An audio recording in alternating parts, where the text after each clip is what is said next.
All right. You know what time it is.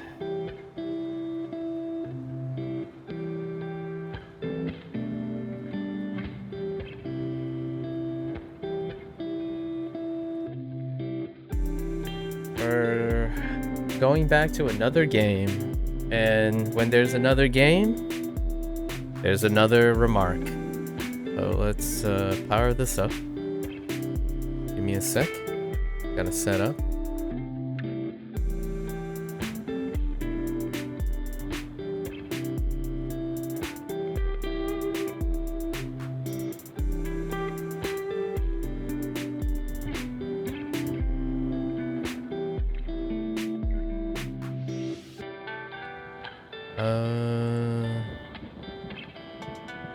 There we go.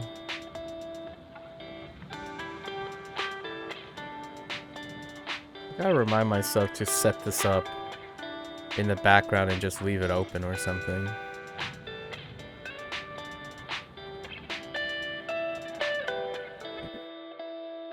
Okay.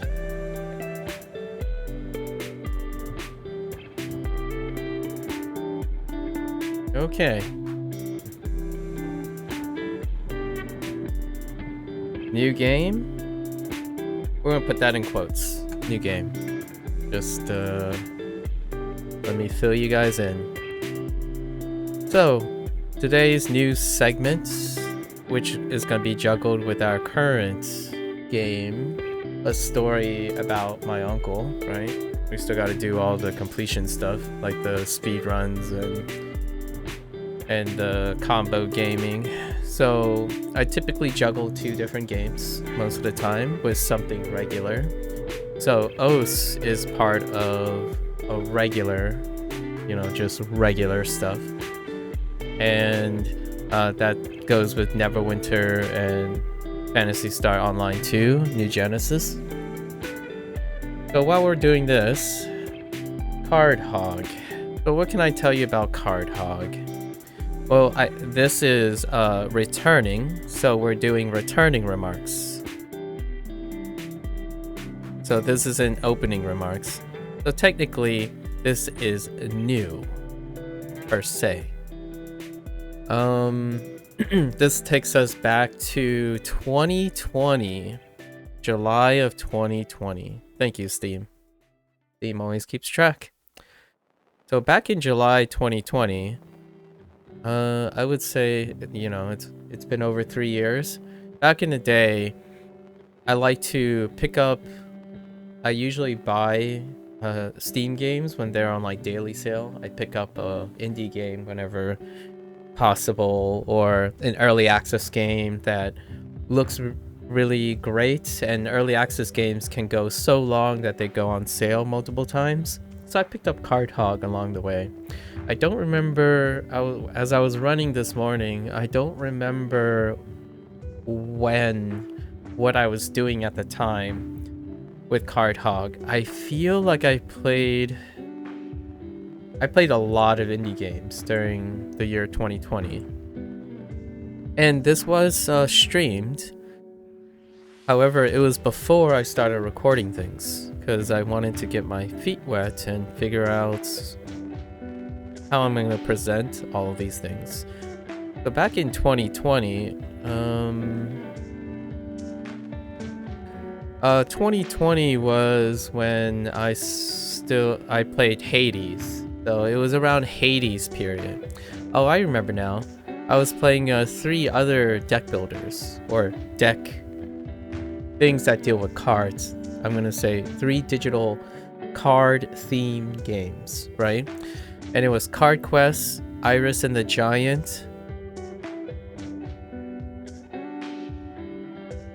and I think those are the 2 prominent ones. So I did not complete any of those, actually, because they gave way to Hades, which was Supergiant Games' big hit, right? The big hit. They had a lot of hits, in my opinion, as an indie publisher, but Hades was the mainstream hit when they came center stage, right? And we're still waiting for the Hades sequel. I'm a little ambivalent about Supergiant Games' break from tradition, but at the same time, I'm all the more happy for them that they finally have a mainstream hit, which naturally leads to a sequel. I do miss the excitement I get when Supergiant out of nowhere just say, hey guys, we got a new game. And then you click on it and it's like, wow, that's like pretty much nothing they've ever done before. You know, I kind of miss that, but at the same time, you have to be happy for indie devs that make it big and they can hone one or two of their breakout hits and become identifiable by that. Because Bastion was nothing like Transistor, and Transistor was nothing like Pyre. In fact, I actually think Pyre was the one that stuck. That's the black sheep of the four, and then followed by Hades. Just a little shout out to Supergiant Games. They're kind of one of the reasons why I really love the modern contemporary indie field of gaming. So this is completely related because Card Hog is yet again, without a doubt, right? Indie. It is developed and published, self-published, by the moniker SnoutUp Games. And I actually know, so this is where returning remarks require me to contextualize what my thing is, but let's just make sure this is up right now. So back in July 2020, I believe the game was, so I was in like the deck related roguelite kick, like personally. Roguelite and likes all together, especially card theme stuff. So I was pretty card theme heavy at this time. And this game was in early access. So this game was in early access back in 2020. I would say it was about version 0.6, like something 0.6. And I was really, you know, I was hitting it hard, and usually this was around the time when I started developing like a 1.0 kind of deal thing. So I typically buy games around this period if it shows like an uptick in developer updates and overall positive sentiments, right? Regardless of this is independent of population. Generally, indie games can vary from hundreds to thousands, and no greater. That's usually, this is the range most of the time. So overall, it did quite well during this time. So I picked this up, and this game is very, very cheap. There's a history behind this indie developer. Okay. So that's kind of my background. So I played it around 0.6. We played it for actually quite a bit, maybe 3 to 4 days. So 3 to 4 sessions. And we went for some of the achievements. And it looks like it's way more now. So we did enter like kind of the final phase of what around 0.6 had to offer. Now this was back in 2020. So why does this come up now? Well, thanks to Steam, right? And what happens is updates happen. So Steam library, whenever you like click on it, a dev post happened. So it seemed like historically the dev more or less disappeared a little bit until 2022 of May, where for whatever development process and what they have going on in their real life, because we have to understand that these people, especially indie devs, could end up being a lot on the younger side, and they have like lots of other things going on, right? So this dev, which I still don't have a name for. Hold up. Maybe this dev actually signed their name somewhere. Hold up. Let me look. No, they just go by SnoutUp. SnoutUp. Sorry, SnoutUp. So no name per se. They just go by this. And the reason... Oh, wait. Wait, there is a name. I'm pretty sure there is a name on the credits of Card Hog. So for now, we're just going to refer to them as the person, actually, by SnoutUp. And I know I already presumed that this person was just largely one person. And it looks like they have a collaborator for the artwork, right?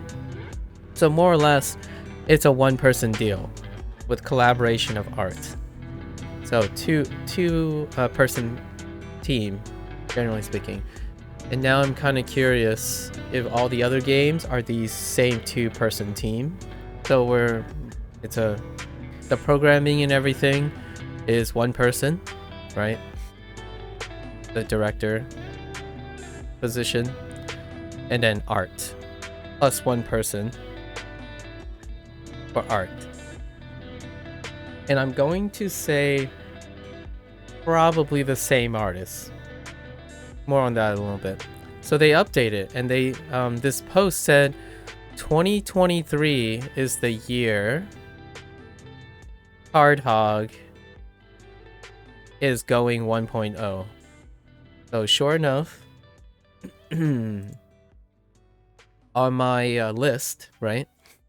On my Steam library, the full release of this game happened on December 4th of this year. So we're talking about less than 2 weeks ago. It reached 1.1.0. And that's why we're looking at this game again. I wouldn't say this was in the back of my head for a while. But it's been a while. It's been 3 years since I visited. So it's more or less a returning remarks moment. Because I do have memories of this. However, it's a little bit less of a returning remarks, but more of an opening remark. Because I no longer have any recorded material for this game.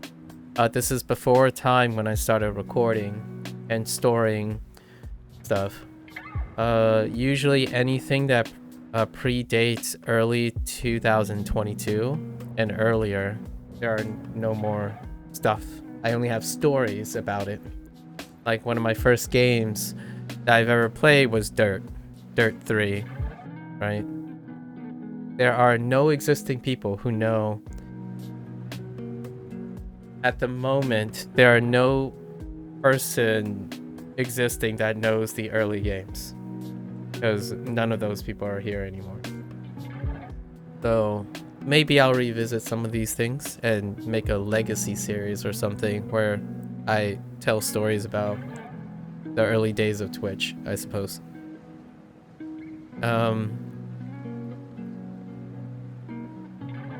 So we're traveling back in time. This is a time when there are possibly 1 or 2 people that knew I played this game. Alright, so that's where we are in our perspective. So now we go into paying some respect and appreciation for the dev / publisher. So this is where I cursorily look at any information I can pick up and just the information that's interesting to me. So for me, the way this person talks, so like posts, design, and communication from this person.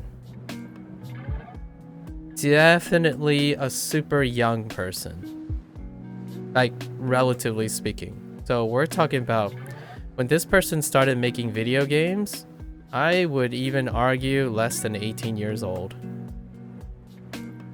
Just looking, like, these are my thoughts, right? When this person posts, how they write, they have YouTube channels and social media, so I just popped in, look at what they did. So we're talking about someone who largely grew up around the Roblox era of game making.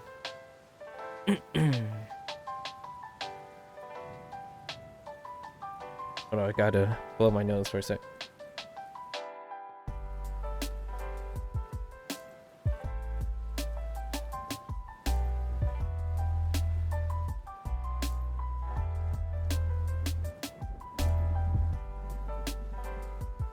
So I'm gonna guess this is an aspiring person.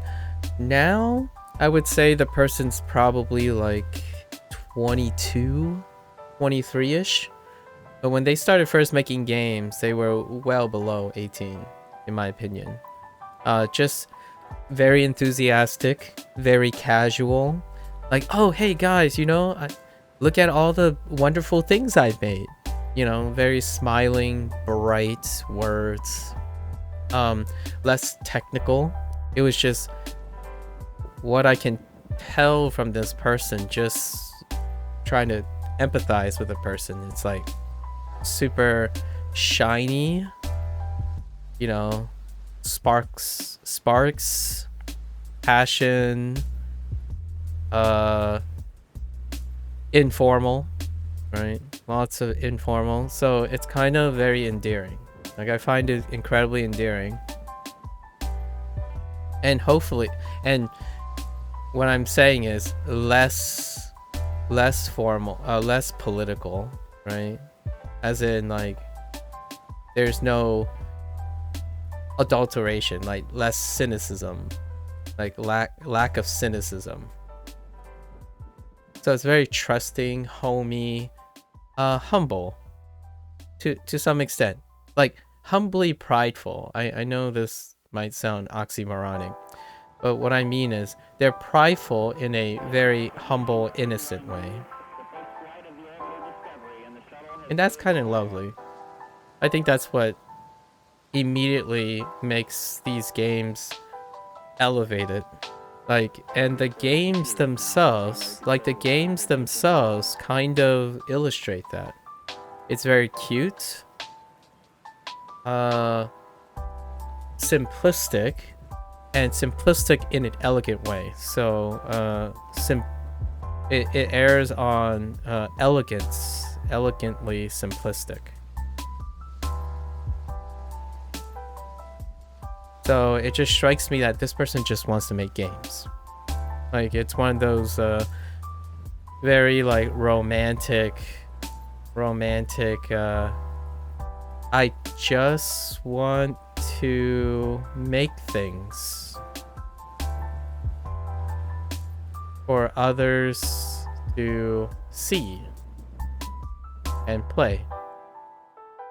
So it's really wholesome, and I really hope that this person continues to be this way for as long as reasonably possible. Because generally, as you grow older, right, when you grow older, XP goes up, and XP tends to negate this kind of thing.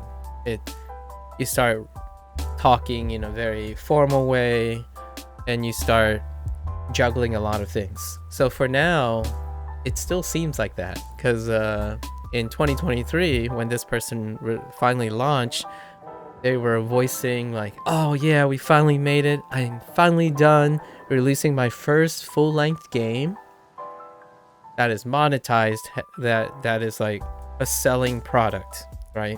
So it's a big deal in my opinion. Like, I'm trying to exude that, because this person, looking back, also had lots of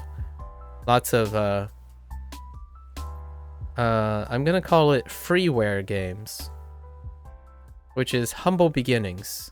I feel that this has become less and less common.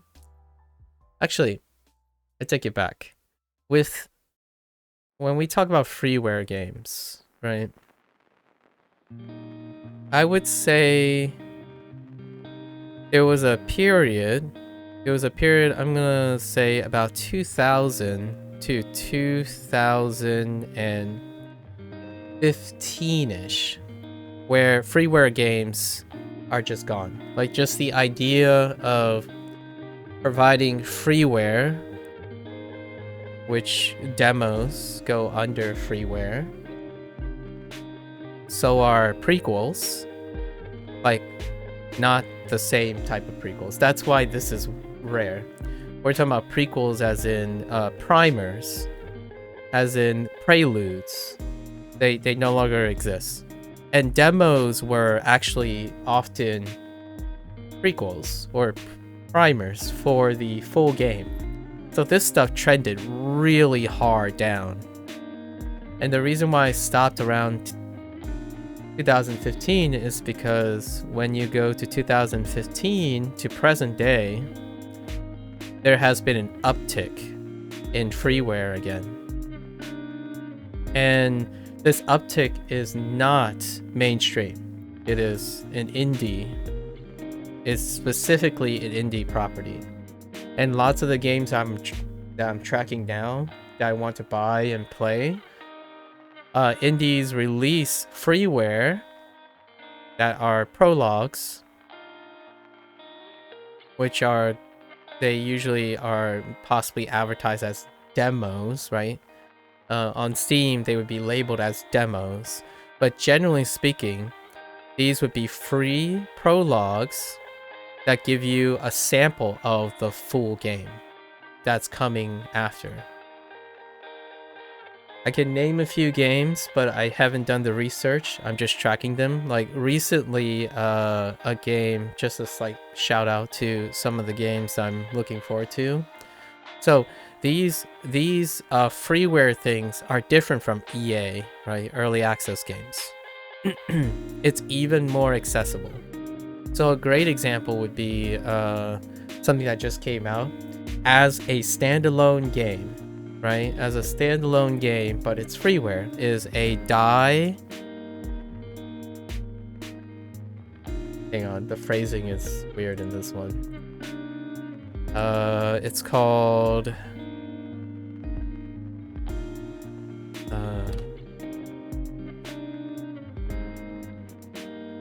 I'm pretty sure it's die.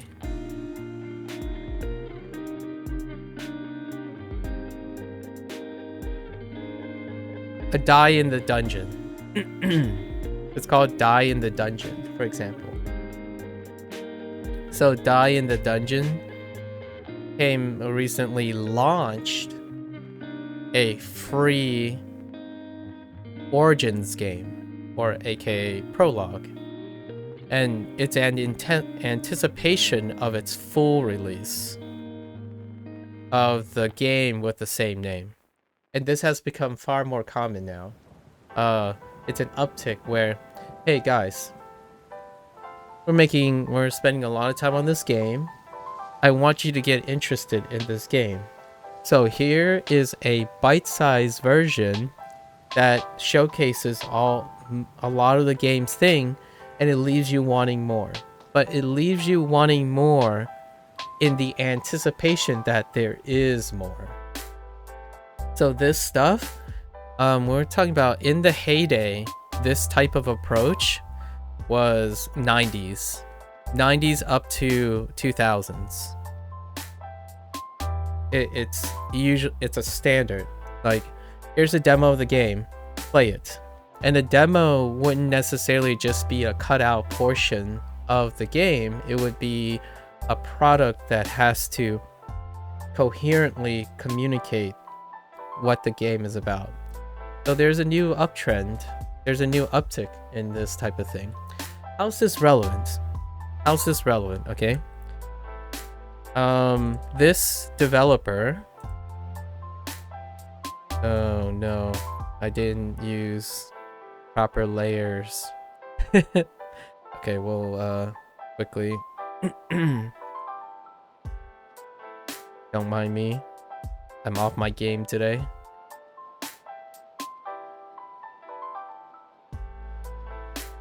So, right? So how is this related to this developer?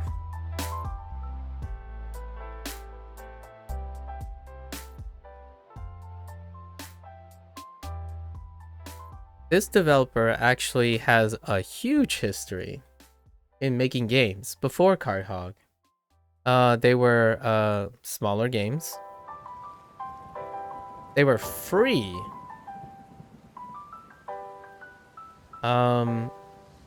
And it's hosted on their own site, on independent site, so on indie site. So you can always check that out. And they even tell you, I think it was, I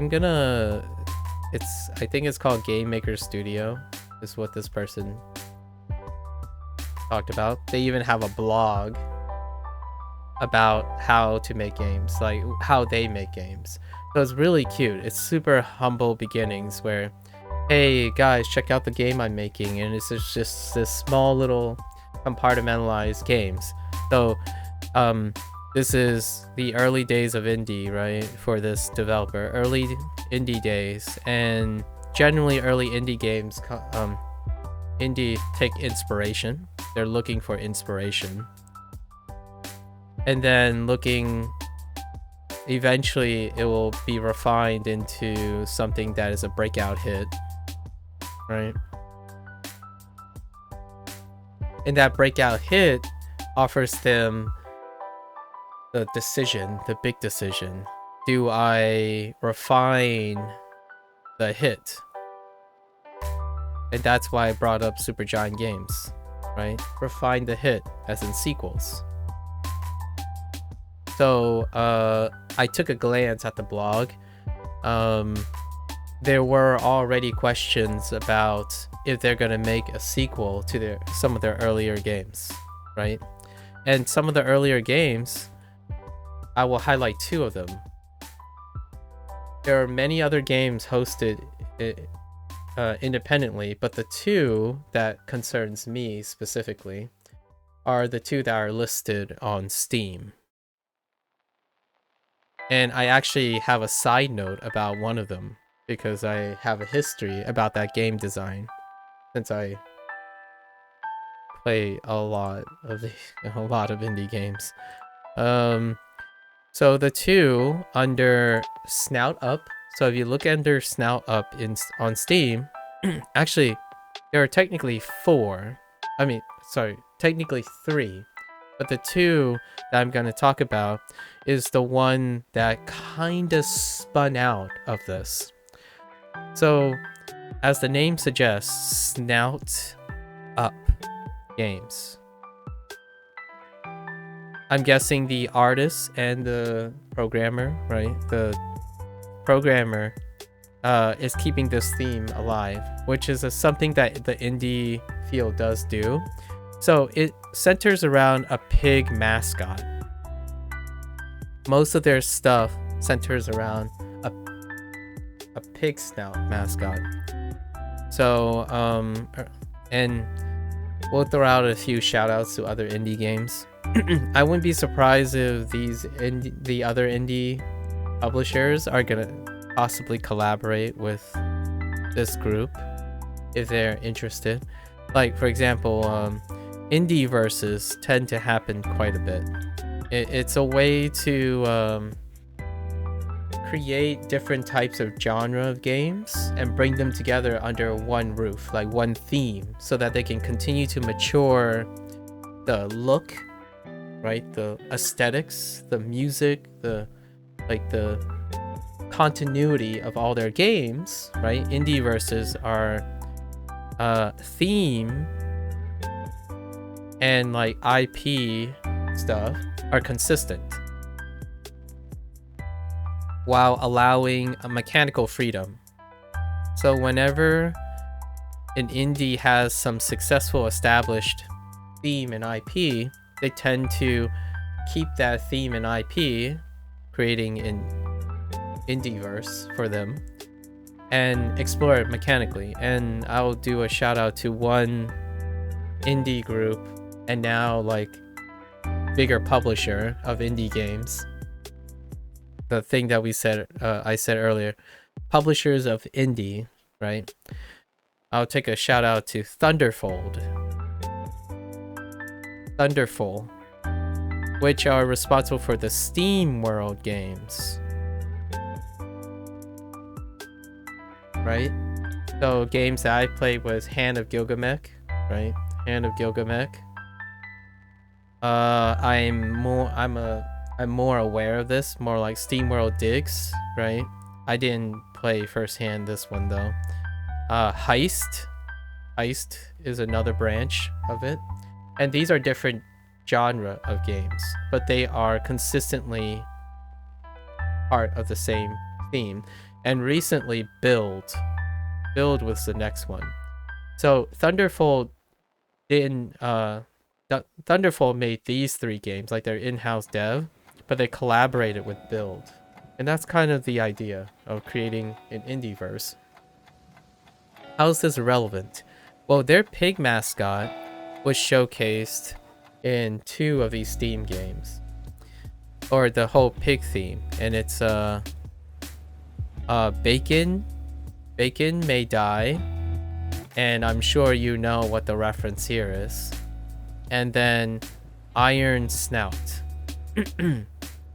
And I actually know I actually have firsthand experience of the design influence of Bacon May Die and Iron Snout. So the title would suggest DMC, right? Or kind of. It's more like a combination of old school, like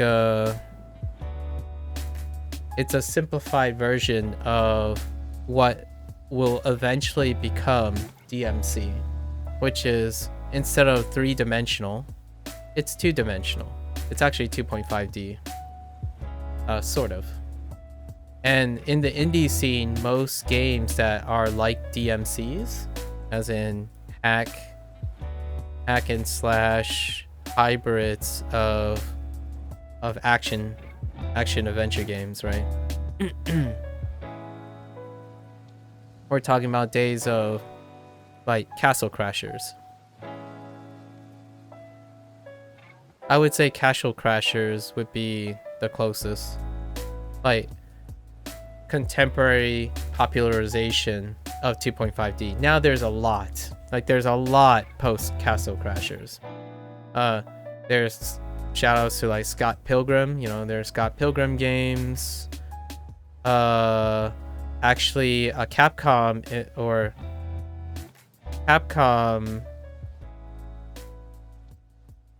it's not Capcom, sorry, Sega, right? Coming back with Street of Rage. Right. Although in this case, looking at Bacon May Die, it's 2D with like a 3-point perspective, like a background perspective. Street of Rage nowadays and like Castle Crashers, TMNT, Konami, Teenage Mutant Ninja Turtles, there's a 2D portion, like you can go in and out slightly, right? There's a 2.5D plane. So that's where Bacon May Die is inspired off of. And guess what? This game is free. Standalone, free. Good old times. Iron Snout. Iron, you might be thinking, oh yeah, Western stuff, right?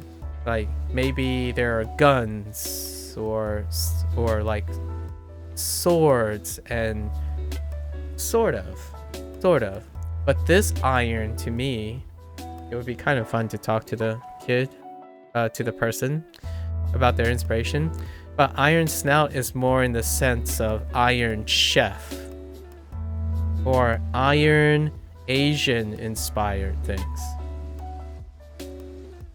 That type of iron. So like an Iron Chef or an Iron martial artist. That type of iron.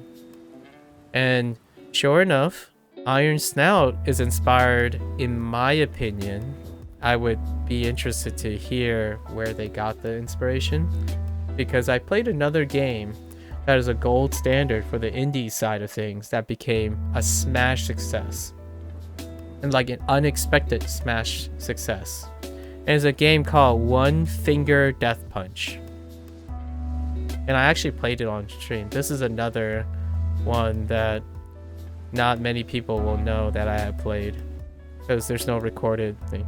One Finger Death Punch. And in fact, this got a sequel at some point. I forgot what the developer's name. Sorry. Actually, let's just find out.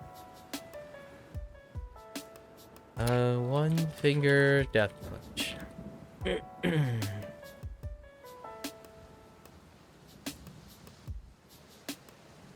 It's by, I'm guessing they're brothers, John Fluke and David Fluke. Silver Dollar Games.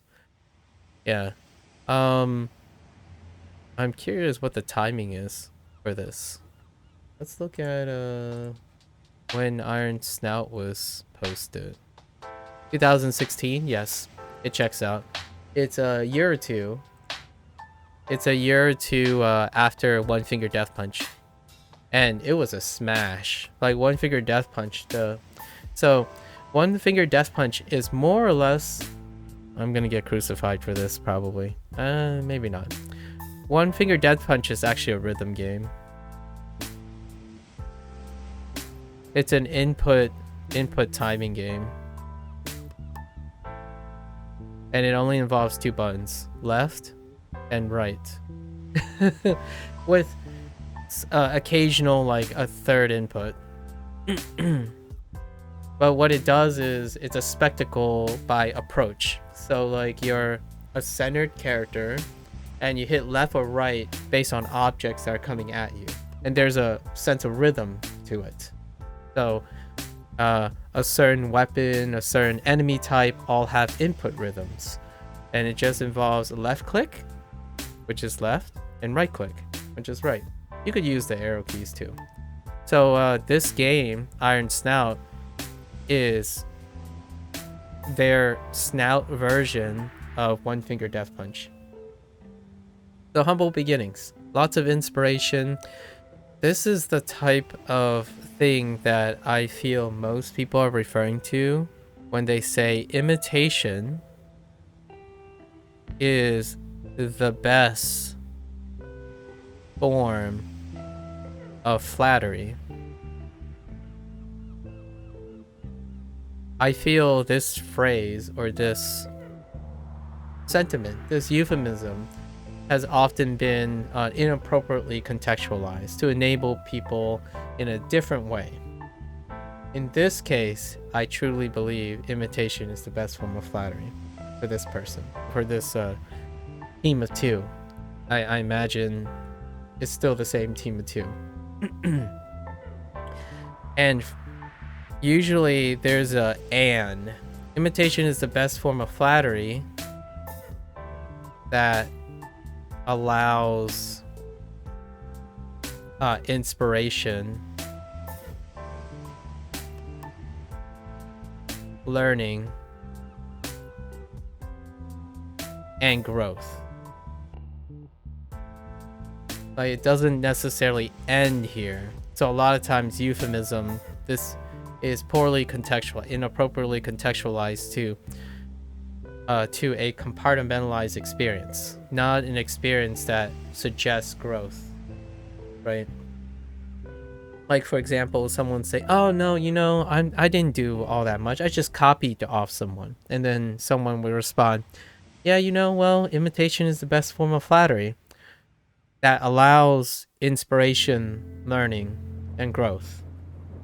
It doesn't stop there. Like, that's often missed, in my opinion. It's like it gets cut off. There's more implications than just a literal form of imitation. How does one become, I say, a brilliant scientist? How does one become anything, really? Because we're linear creatures, we have limited lifespans. You do the things. You do things based on what you see. And to me, Card Hog has a realm of personality that's inspired off of a lot of things that I'm aware of. However, it's very uniquely them. Like now, we come further to the present, right? Further to present, and you immediately you see like a maturity and identity really building outside of the obvious stuff like theme, right? Theme, aesthetics. Those things are unique by property. It's really wonderful that an indie dev can develop an aesthetic and theme right now.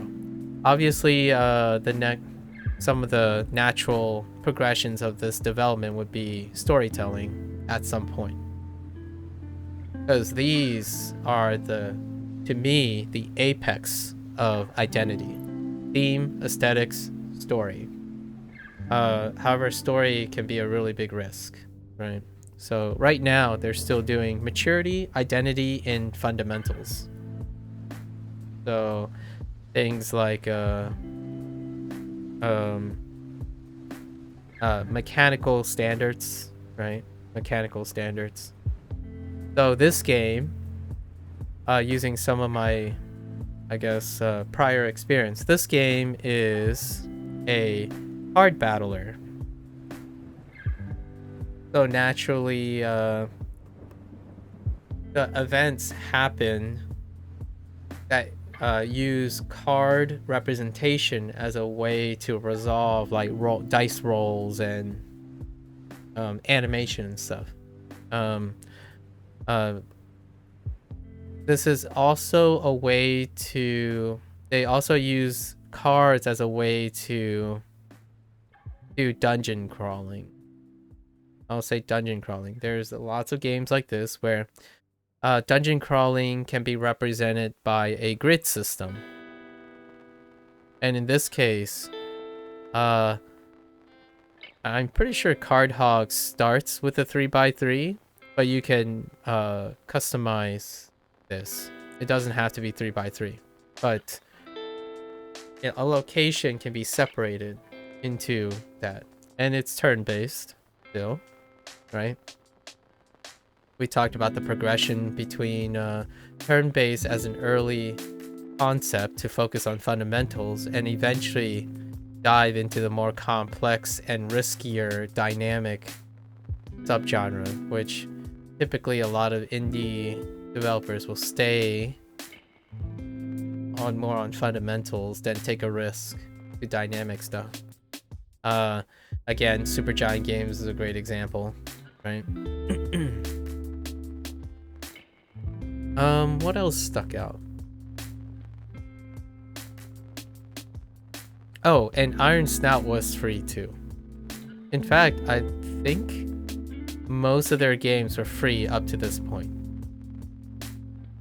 I would say this... I don't know how successful this was. Just based on the metrics, I would say this is still early days of this group. So I imagine their next game would be an exploration of another trend, right? Another trend. And what I have to say about a lot of this is it's part of the learning process. Generally speaking, when you're entering some sort of passion, it's usually like 90% exploration. So you want to keep exploring for foundations. And then when you have enough foundations, it creates maturity. And eventually you add your identity into the maturation process, then you get your hit IP, right? And then that hit IP will lead to potentially unique foundations. and then off the career goes. So to me, I think this dev is still in the early stages of exploration. So their next game might not. So Card Hog, to keep in mind, might not necessarily be the representation of something this developer is going to pursue, but more in exploration. You know, lots of different types of games. I mean, if I had to make a prediction about where this developer is going to go, I would probably say a really reasonable place is pick your favorite story type and make a walking sim game. Or perhaps adding some logical systems and making a puzzler. Which sounds very familiar because generally lots of other indie groups, their first release is one of these a lot of times. And usually that comes with older experience, like older and more experience. Because when you have to make a compelling thing that applies heavy logical checks and even storytelling, usually it requires a lot of experience. They're not necessarily bound by practice of mechanical fundamentals, right? Like, yeah, you can definitely still research a lot of stories.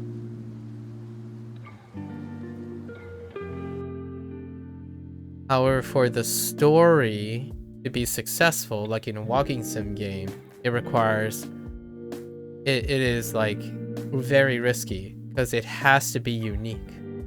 And creating unique things like that is tough. Puzzlers are a little bit more approachable because puzzlers have to be logical. So I could see maybe like a hybrid of puzzles. You'll see that Card Hog is kind of somewhat puzzly. However, the reason why I wouldn't call it a puzzle is because it's a roguelite. As in there's there's procedural generation.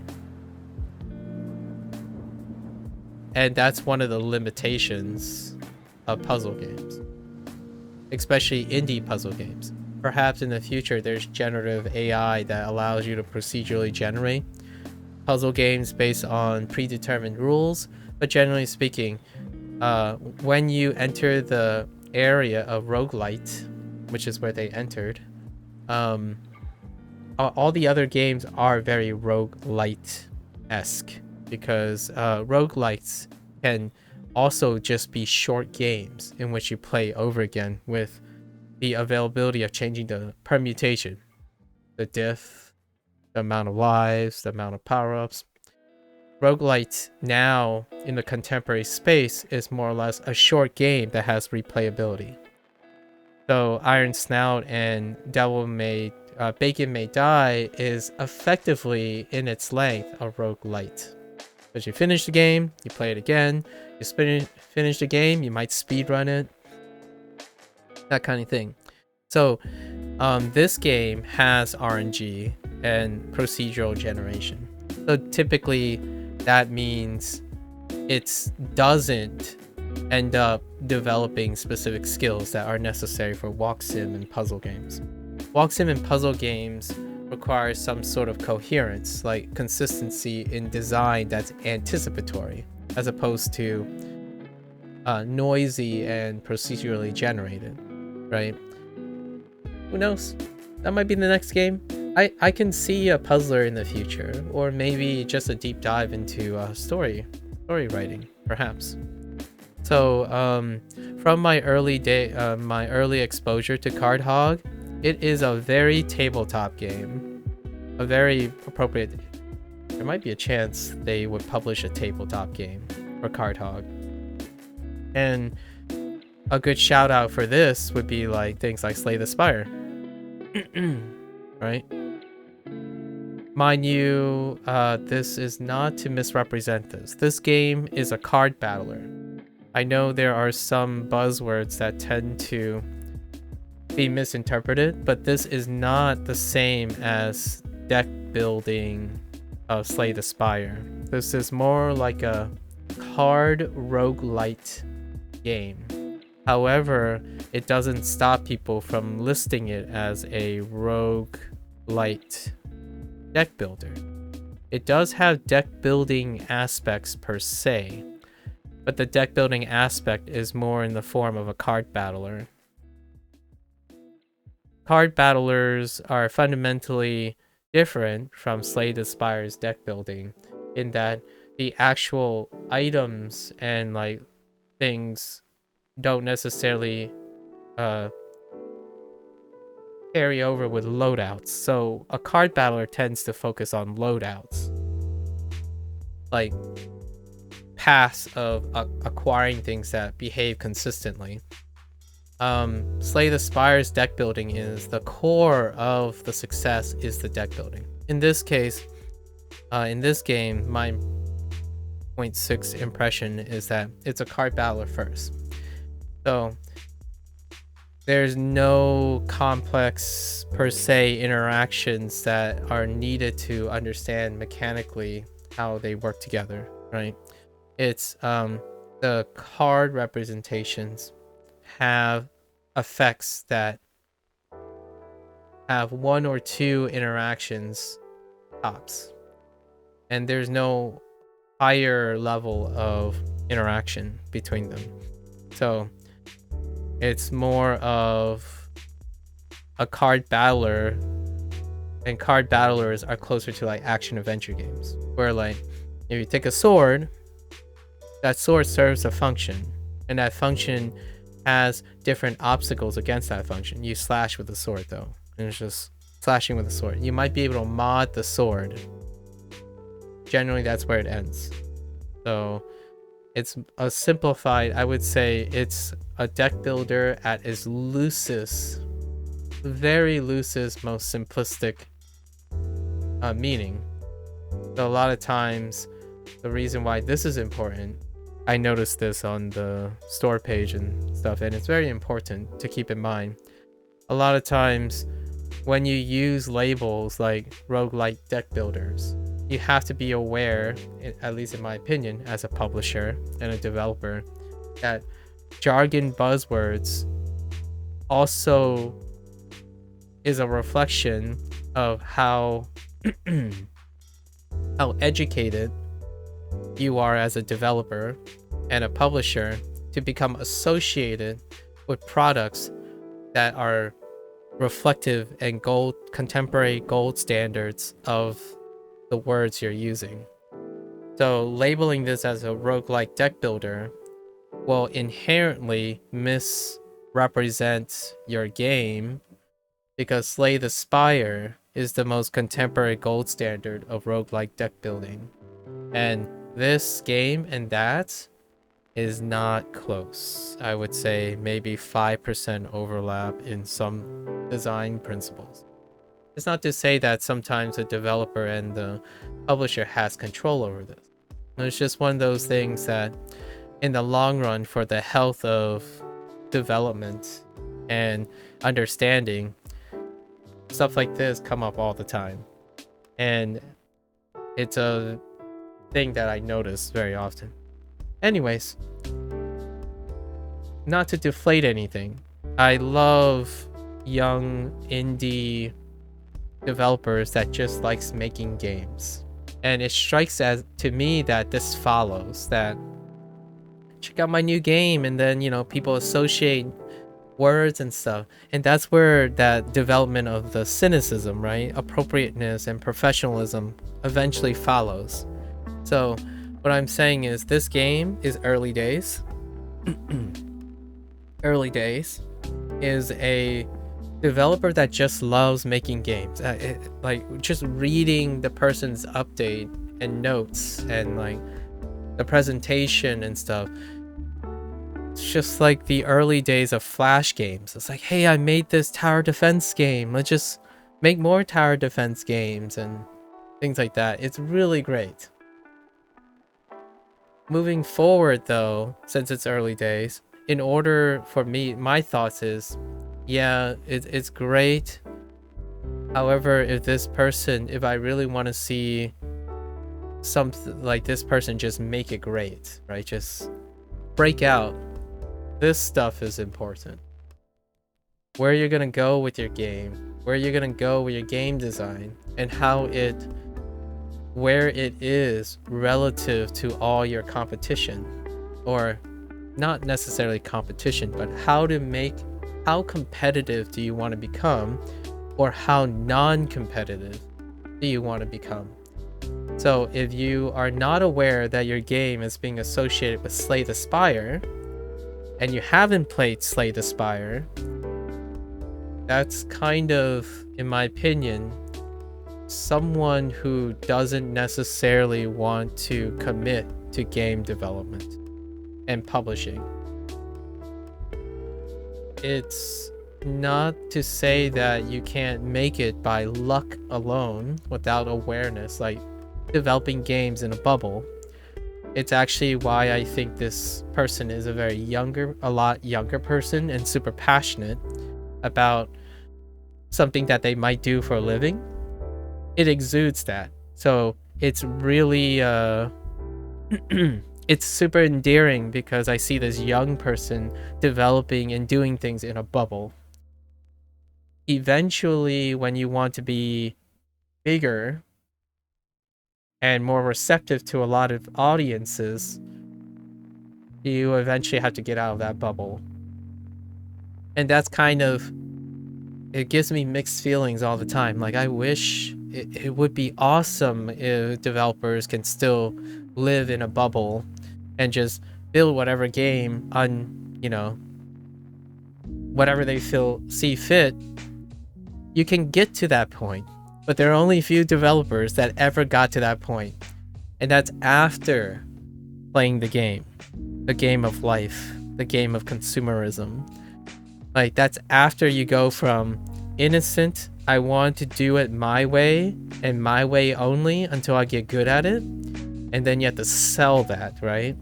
You have to sell that. That means knowing everything else.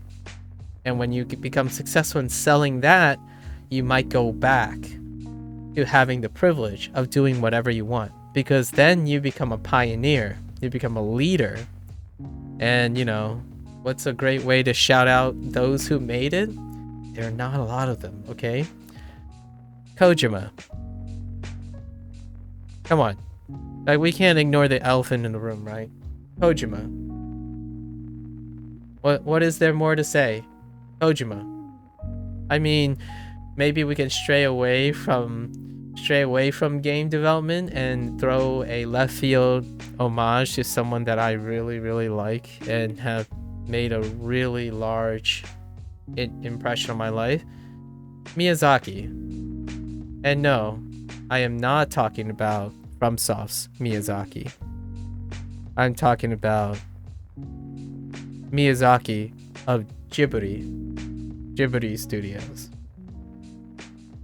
His last movie, Unhinged, Miyazaki. You can't identifiably find anyone that can exude Miyazaki. Just as much as you can't find anyone trying to imitate Kojima. You might be thinking, wow, you know, there are imitations. Yeah, but you have to see them. Right? So there are a few examples where you do get the privilege to reach that. Another one would be I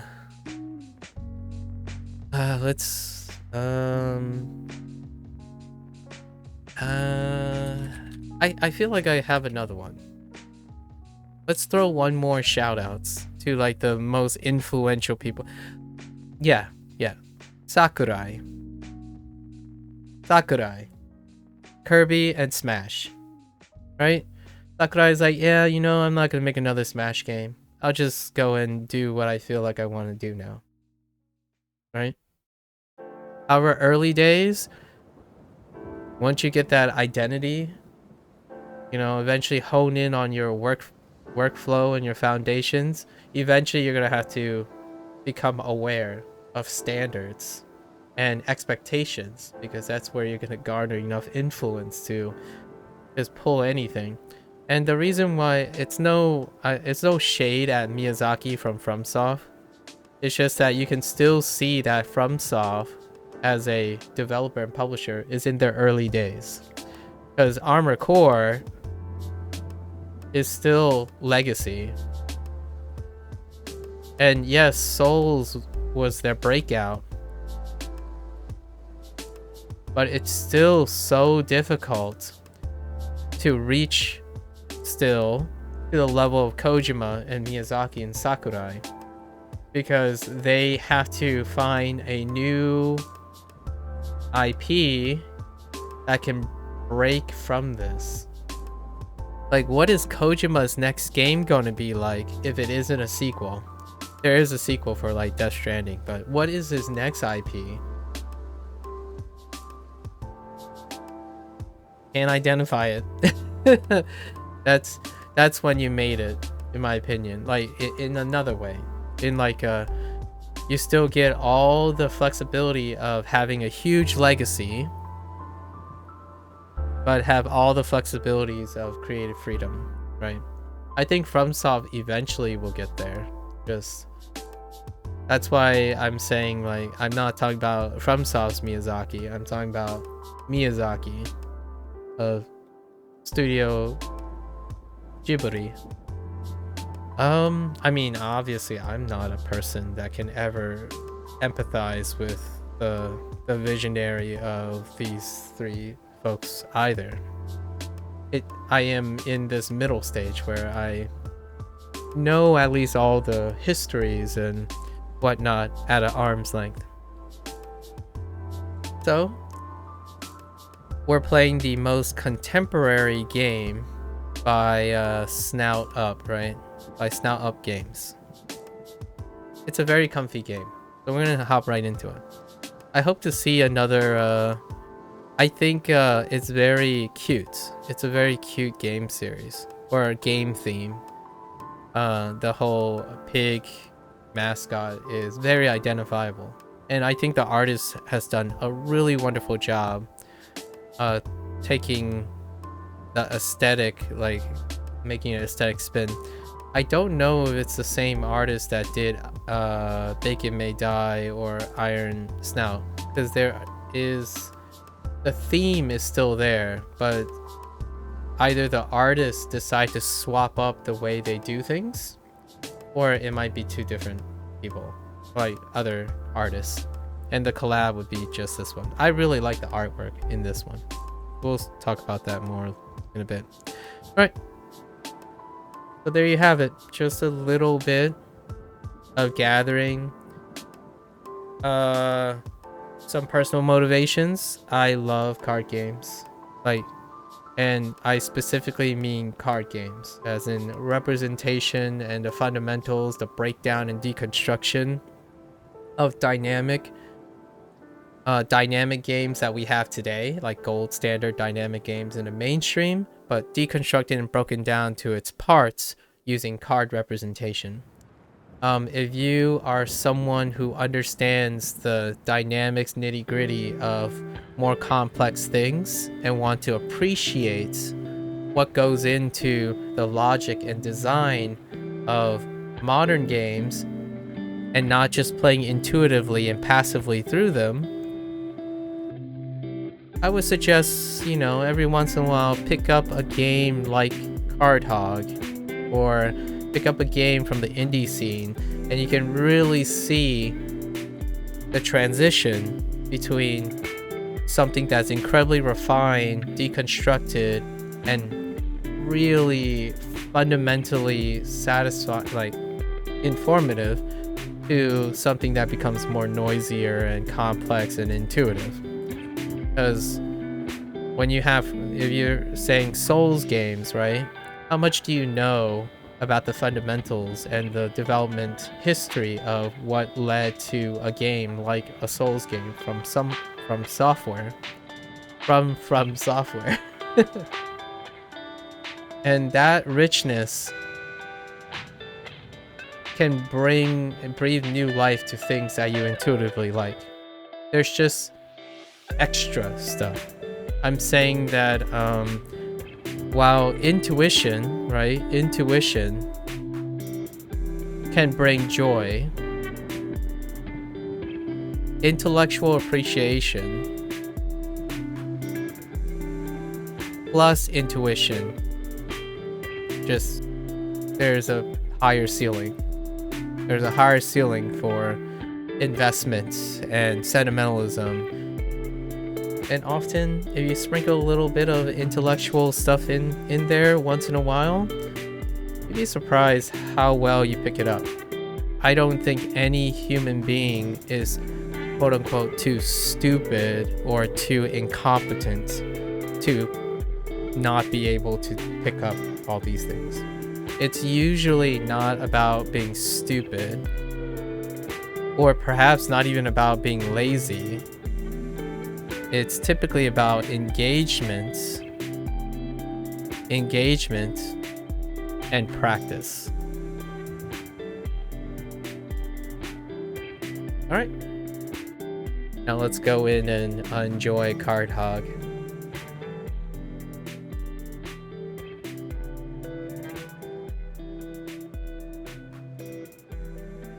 So we're gonna... Here we go. Let's our tablet away here.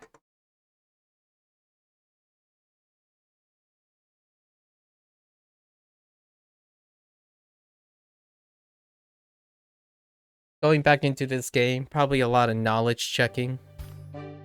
Oh, the game's window.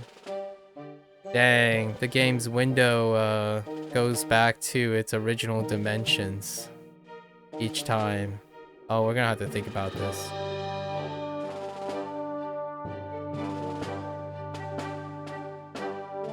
That's a problem. That's a big problem. I'll think about how to compromise. I have an idea. But for now, we're just gonna resize it. Okay. I don't remember if it had music before. I kind of feel like there might have been music on a title screen, and then not so much else. I don't know. We'll see.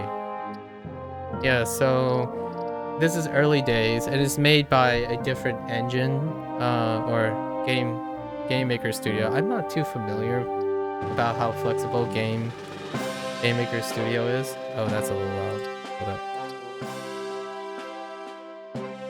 The top end is a little loud. Yeah, so there's no like you can't, obviously you can't you don't have the bells, and from such a small group you don't necessarily have a bells and whistles of other titles. Oh, this is the guy's name. I forgot to mention one little tidbit. I believe this developer is Lithuanian. So that's kind of neat. I'm not sure about the artist. The artist might be Lithuanian. So these are the two. That's it. The one developer. I'm not going to be able to pronounce this name properly, but we're going to say Arumas? Gariolis?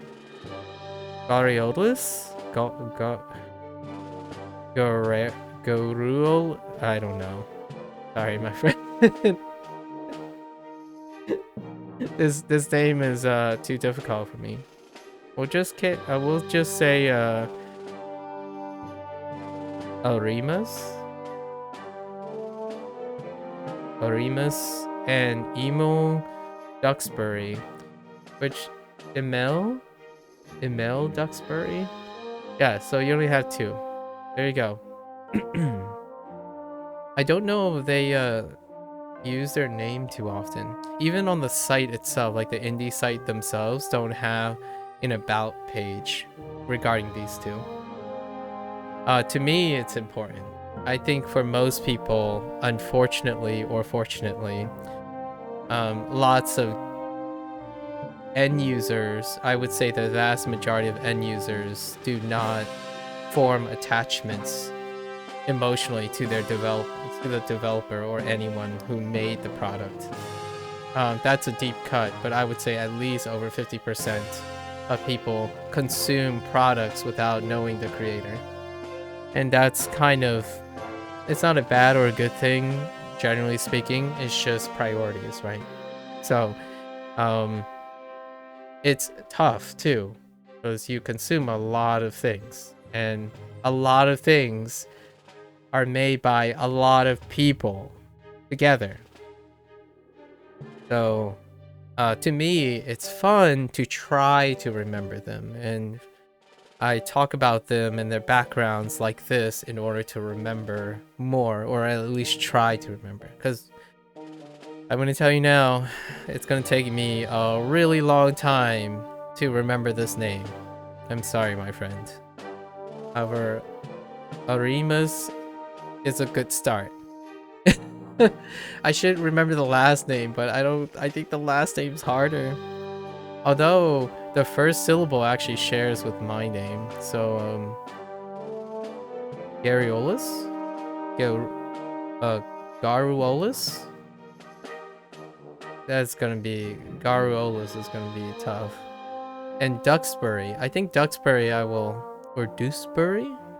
Oh my gosh. We'll just say Duxbury.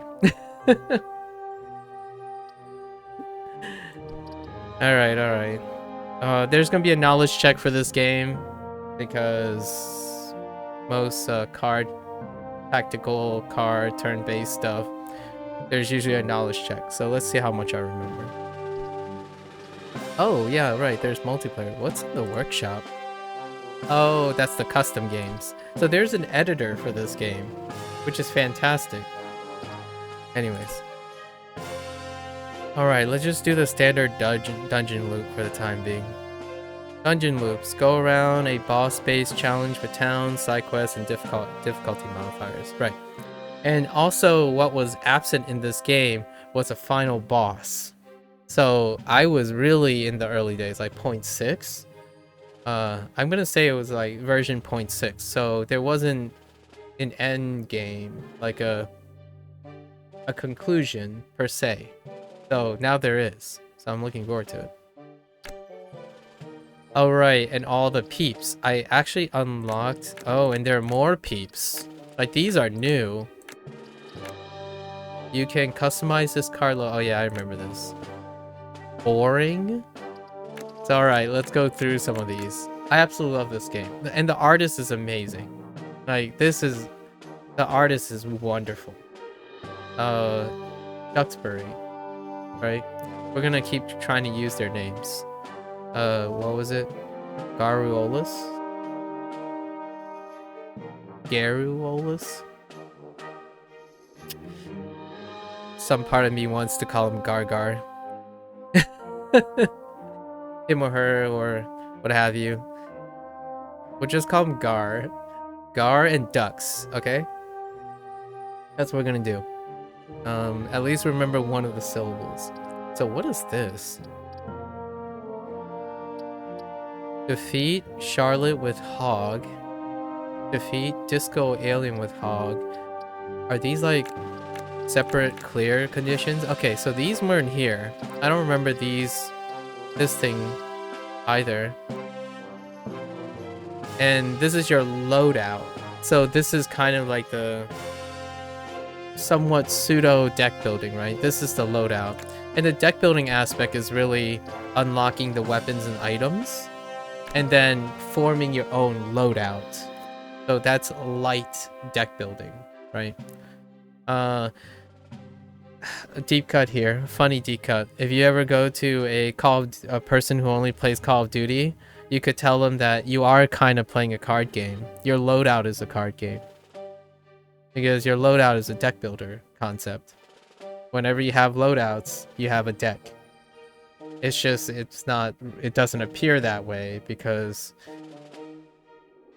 most of the time the standard for deck building is Slay the Spire, right? Or like something that is bigger than just 2 decisions or 3 things.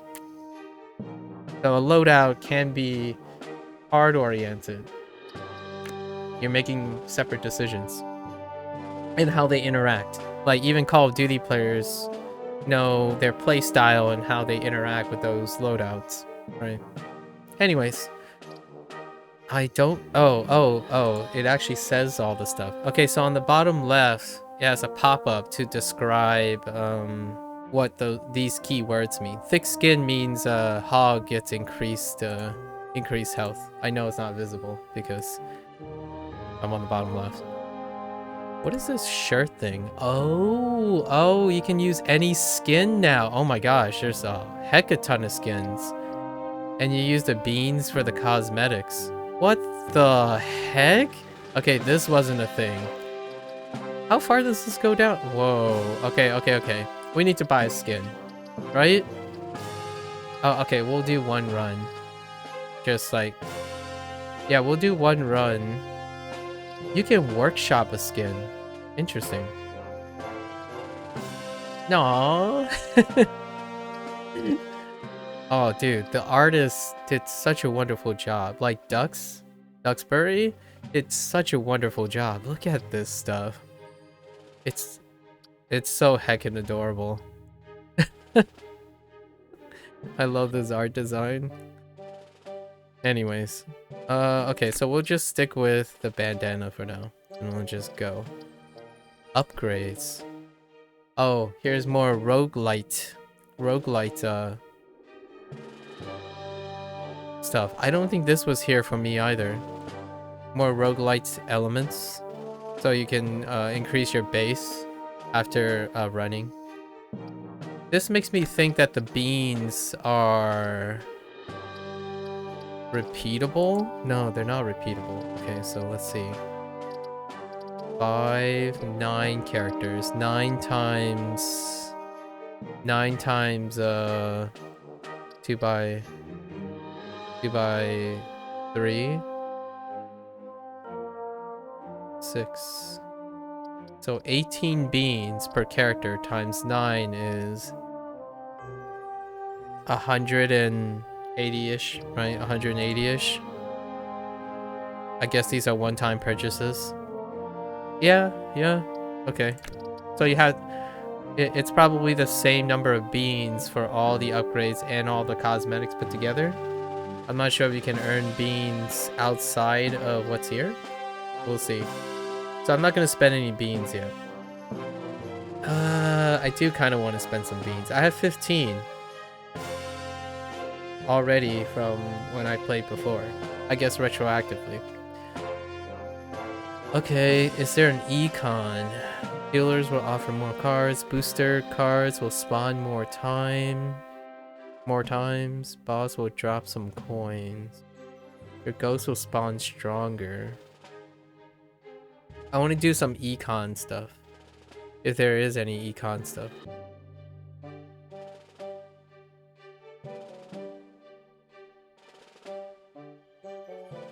Okay, something that... Start runs with more scrap.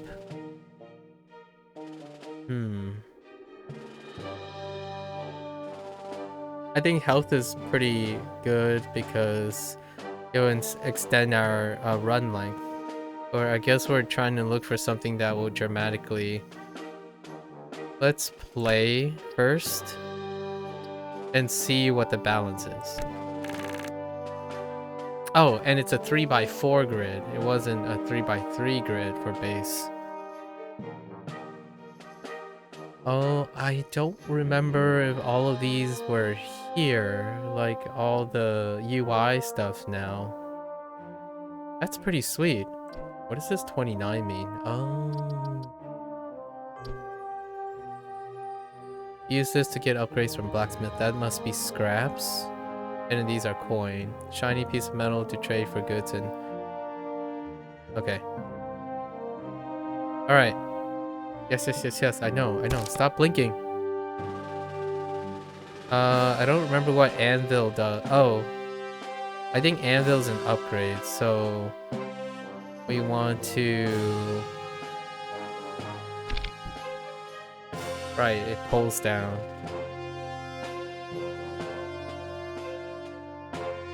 Heckin' Bunny. What is this thing?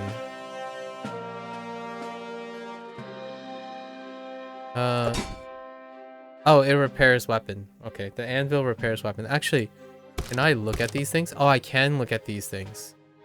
Oh, I should have used this. Come closer to learn about this card. Okay. Not all pleasant ones. Alright, alright, alright. So, I don't remember if I can carry more than one weapon.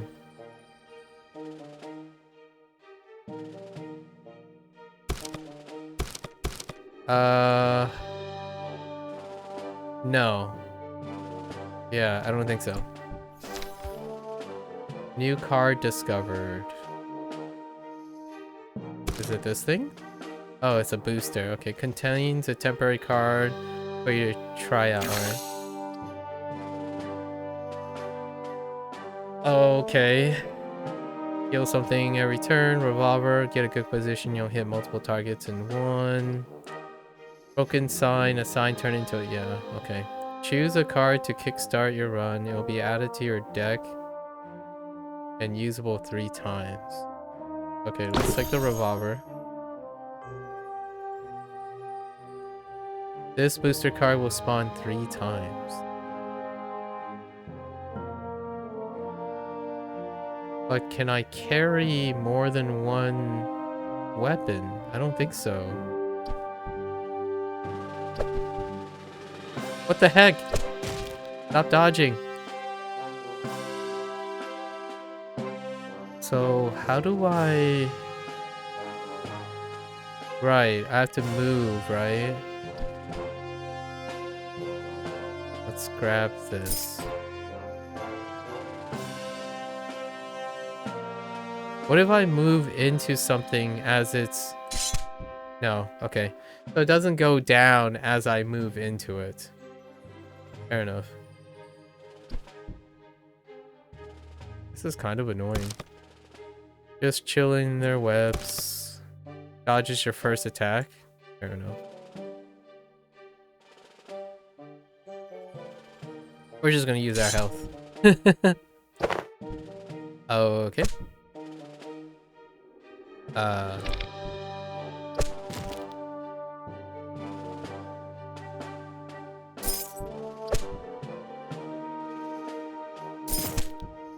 Oh, okay. So I will always need a weapon to do damage.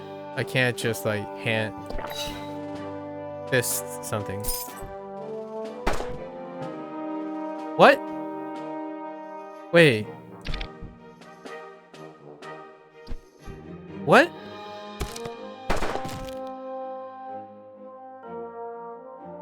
What? Wait. Oh, okay. So it attacks. Okay. Okay. What is boomerang? What goes around comes around. Hits a full line of cards. Sure. I forgot what this is. Strike an enemy. Strikes a random enemy hard. Okay. Throw this sharp thing in a general direction. Your enemy. Right. But what happens when it hits an item? Oh, okay, okay. It includes the line behind me. Fair enough. Okay. Is this a weapon? Stick. Weapon. What did you expect? Okay. Okay. Sure. Oh, that little shield means the dodge. Right, got it. Oh, you can disarm the traps if you time it properly. Got it. So I could like get rid of the trap when I have time.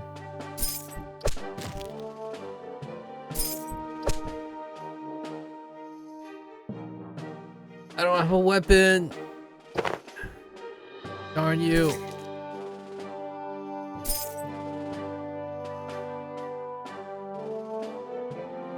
I'm guessing the remaining health is what subtracts from your health.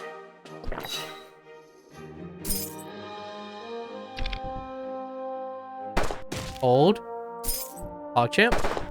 Oh, it's only 2. So it only hits 2. Guess we're absorbing. Yeah, it subtracts the light. Got it.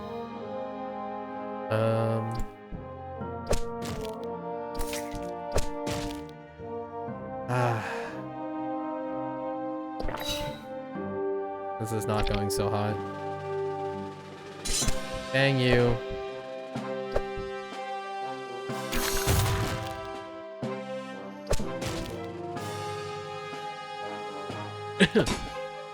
Sure. What the heck is this? Come closer to learn about. Alright. Spawn hole. Evil looking hole in the ground where enemies spawn. You peek inside trying to make out which enemy might be spawning next. Okay. Choose an enemy will be added to the deck of this run. I don't remember what you do. I don't remember what you do. Just bunnies. Sorry. Hops. You know, bunny that jumps, just hops. We're just gonna stick with hops here. Is this a weapon? A weapon with a healthy snack. Neat.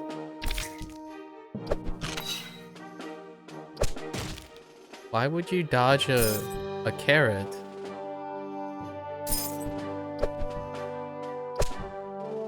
Dang it. Can you repair a gun? I most certainly can. Wait. Oh, I think repairs are not capped. So the durability of the weapon can go beyond its original durability. I was assuming it did. So I didn't repair things ahead of time.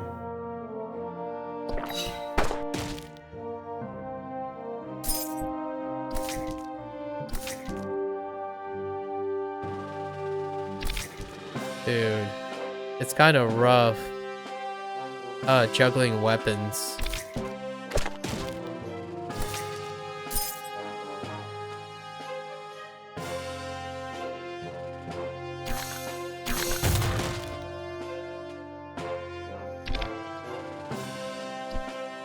I think I'm having harder time juggling weapons than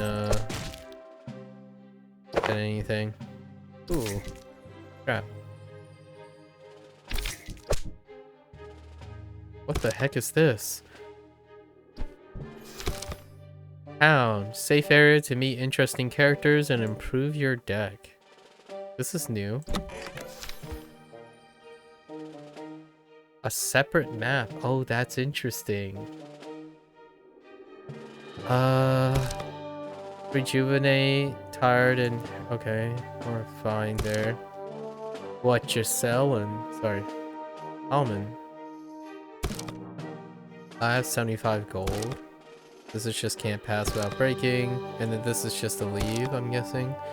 There might be friendly hogs nearby. Interesting. Okay. Want some cards? Yeah, let's... What do you got?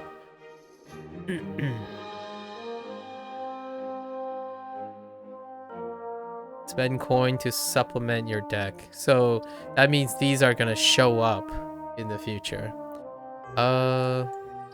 Fire bonus. Throw this cleaver at general direction of your enemy. Does 4. Grenade with fire. Let's grab the torch.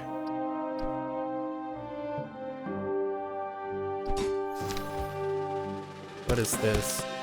Browse available side quest to take. Oh, interesting. What the? Looking for a challenge. Take a side quest to hunt down. Hunt down enemies for reward, but beware they spawn more often. Okay. Let's just take the coin for.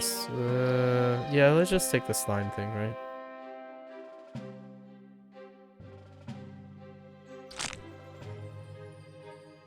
Already got a job. Yeah, I'll take the carrot, sure. What is this? Scrap. Door. Oh yeah, and then now we can upgrade the weapons that drop permanently. That's right. I don't know how often we're gonna get a hammer. Maybe it's probably gonna be more goated to upgrade the sword. The hammer didn't come up as often. Let's just put 10 towards the sword. Oh! Wait! Hold up. Improve one of the swords in my deck? Oh, are you telling me? Oh, so this is the card spawn pool. That's why there are 2 swords. I thought I could upgrade it twice. But no. You know what? Let's just raise our base levels, right? How many swords can be drawn? There are 3 swords. Okay. Makes sense. Eat my carrot. Heck you. Eat my carrot.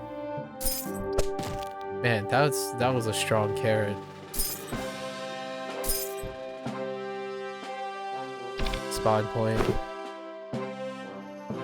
Okay, I think bats are okay. We'll just stick with bats.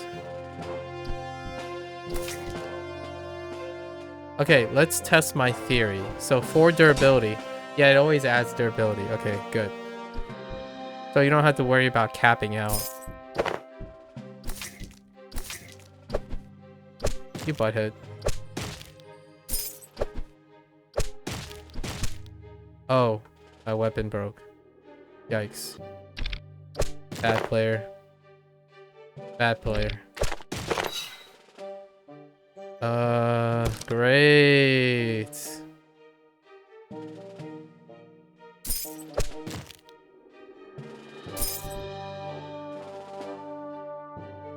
That's 10 health.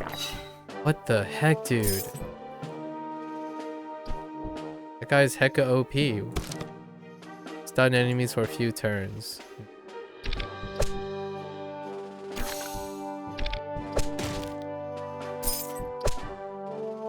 Dude, my weapons are not strong enough, man. Wait, if you're stunned, do you still take damage if you don't? Uncompleted? Nice. Wait. What happens? Oh.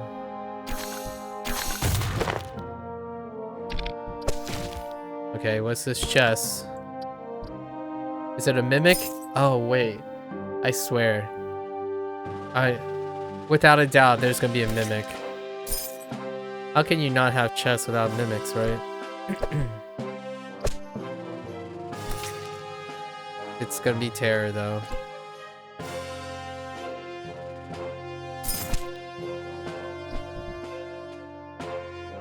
How do I get to that anvil? I can't.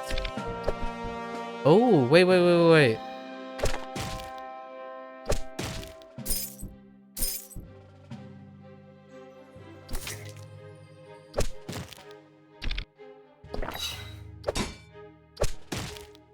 Oh no, that is such a terrible use of an anvil.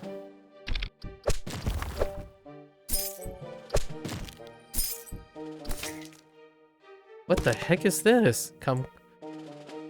It's a clown or a jester. But that's interesting. And terrible juggler with a tiny card. Great.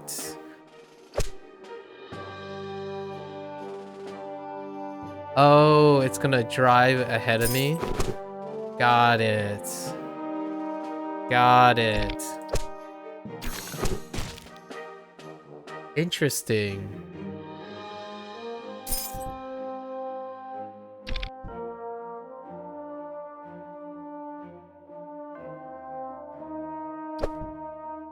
Hold. Ow. That hurt a lot. What? How can you... Dude, the guy just changed, like, driving directions. Oh, maybe I'm supposed to only hit him.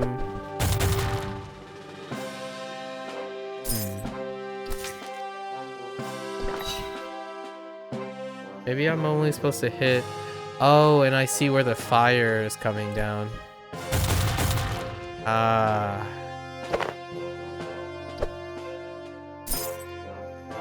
Am I supposed to only hit him when he's not looking? Yeah. I see. Okay. Alright, got it. Can I get a weapon, please? What does this do? Set enemies on fire. Aha! Oh. Shrine doesn't occupy the same... You get stuck on the same space when you interact with it. Oh, that was a boss. Honk was a boss. Got it. Interesting. Oh no, I remember these guys. Hey! They have reindeer antlers now. Leaving a trail of manure. I remember one of the achievements was to mind control a turd. Permanently increase damage of your weapons. Nice. Try to...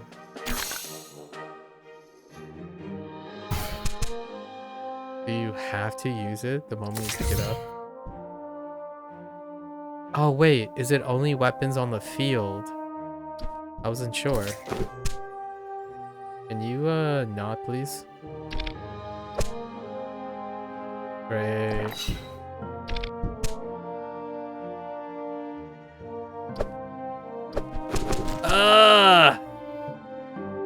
What a butthead. Okay.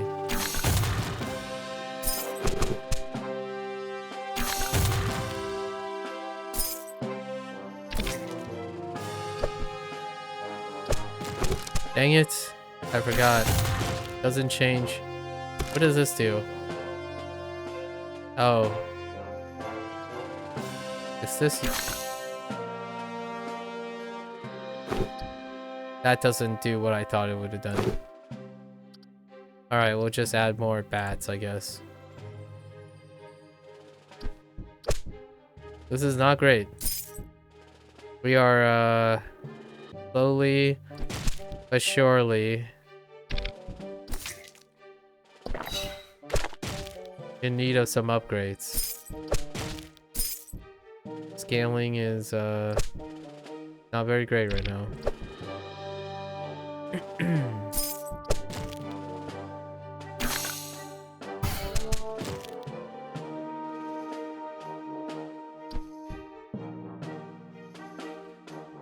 This is a very weak sword. What the heck, dude?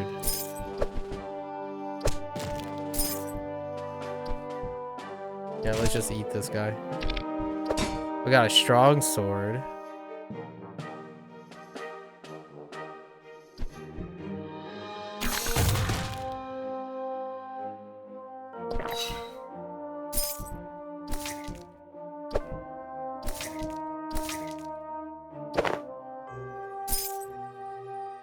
Ooh, town.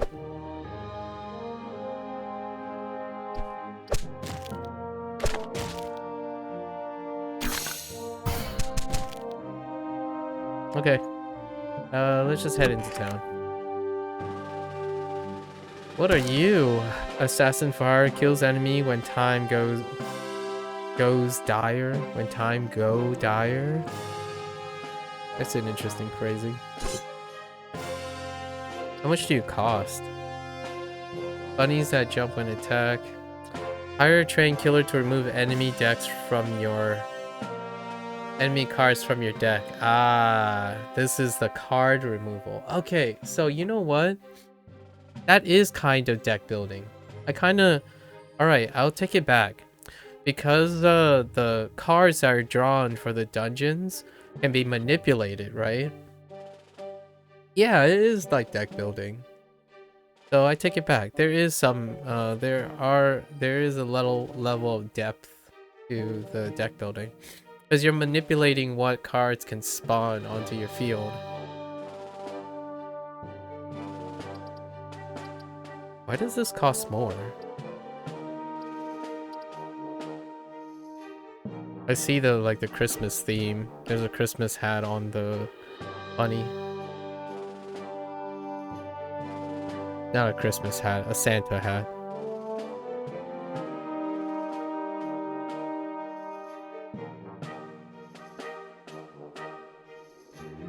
And then the pair of ice skates on the bat, right?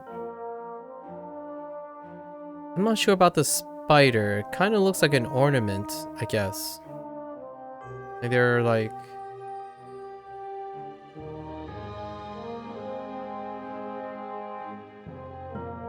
Yeah. What are we getting rid of? If we remove... Let's remove spiders. They have a lot of durability.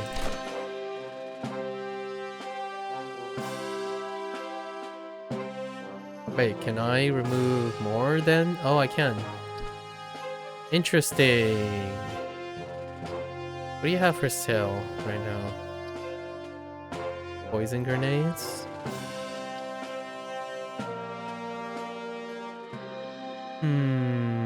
2, 5. No, I think I'm okay. But just get rid of more. Let's get rid of the bats. Actually...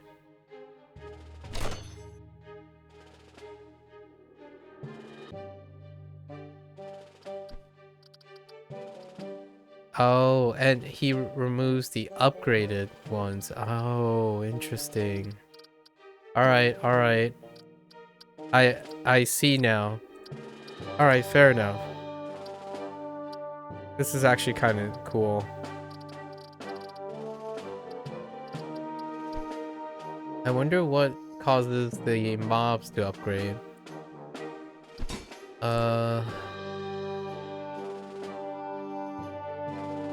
This adds, I'm guessing this adds another stick card to it.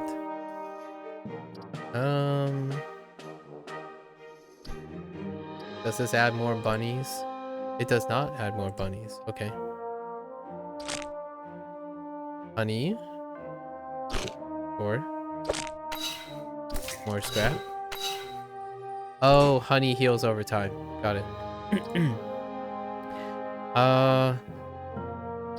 Hang on. How many hammers are there? Just one hammer?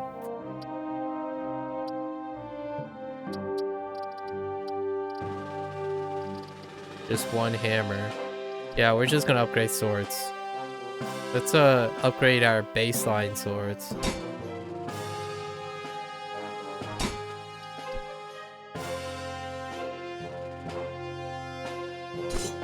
We're just gonna try to assassin everything. As many as we can. Okay, so what do you guys do? You can drop honey or bees.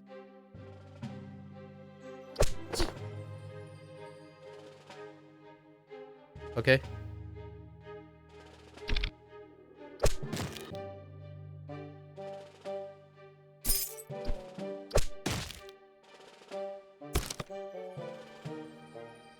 Oh yeah, max health.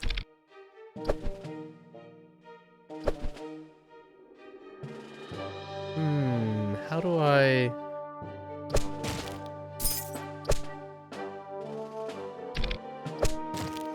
Trying to figure out how I'm gonna... Dang it! Oh, it's a slime, it's fine. So if you don't pick, it'll pick for you, and you can still get lucky.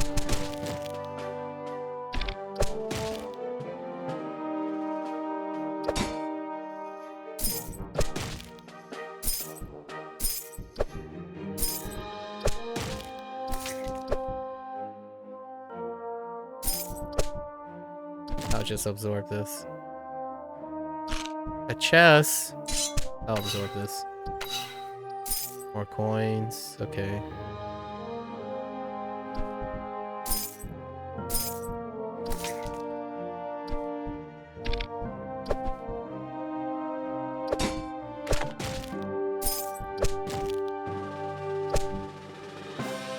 I guess we'll absorb these since we have a lot of health pots.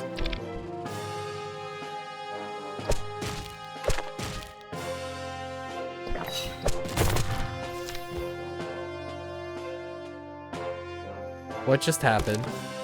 Throws explosives around. Oh, is this a boss? Oh, yeah. Okay. Hmm. What the? Okay. So it causes...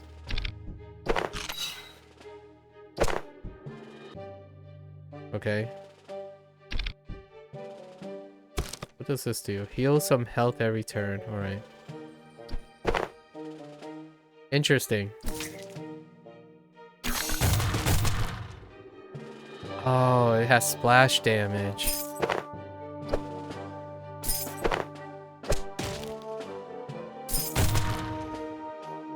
You butthead.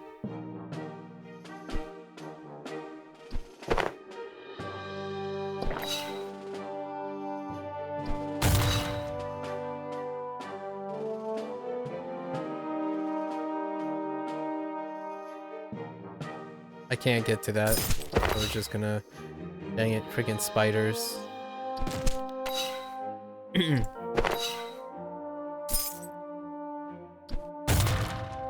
Oh, that's annoying. Oh no. Ow.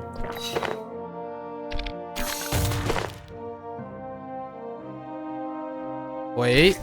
Get out of my face! Alright, what does this do? Poison on it? Sure. What does this do? Ah. Oh, it hits all of the adjacent, even the diagonal. Okay, fair enough.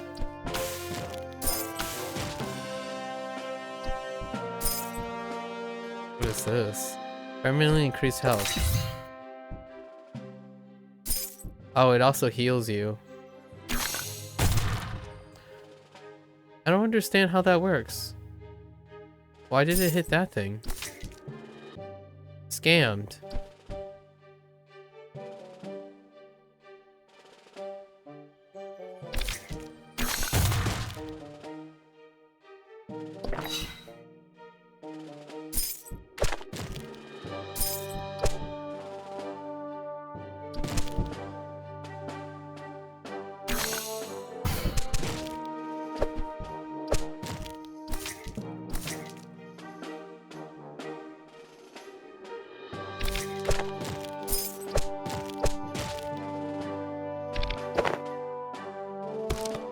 Bat with a mask.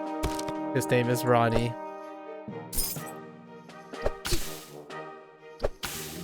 Oh, it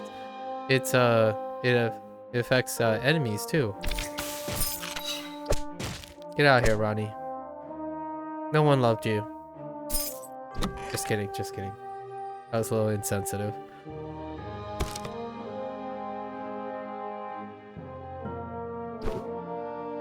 What do you got? Nah. Molotov might be okay.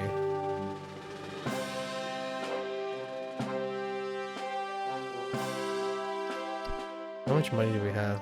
Yeah, let's buy the Molotov.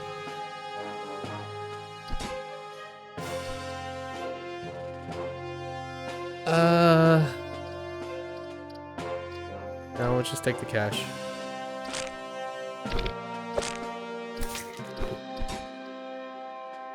We're still gonna focus on increasing our swords.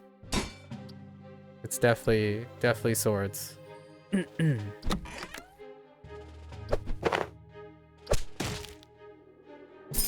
Oh wait, it's all individual swords, so it actually doesn't really matter.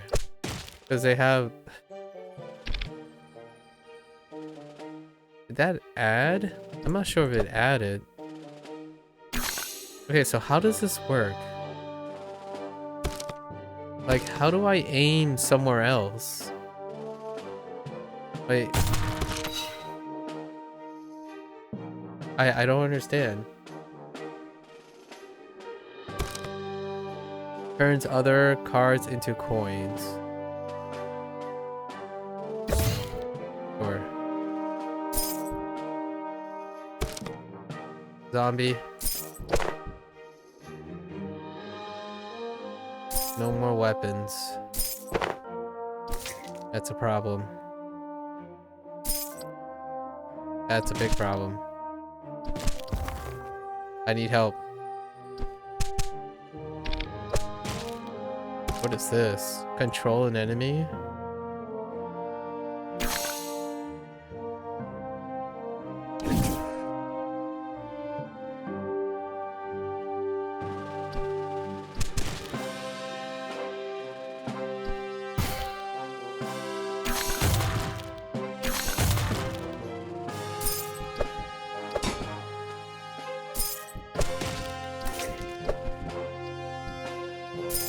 Or a coin?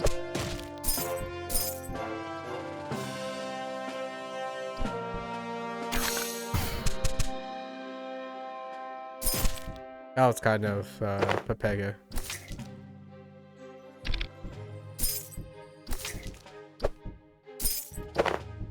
Oh no. Okay.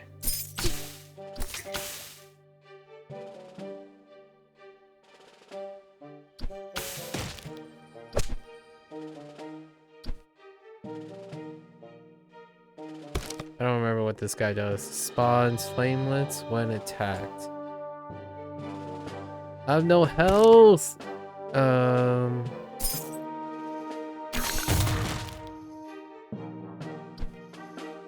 Oh boy. We are dead. Feels bad, man. Dang, that run took 30 minutes. Hey, Kragus. It's going pretty alright. We're revisiting a game that finally had a 1.0 launch from the past.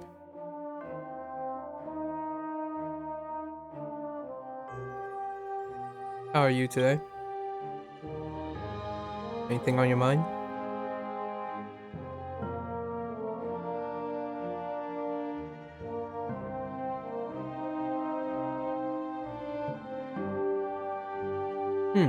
Okay.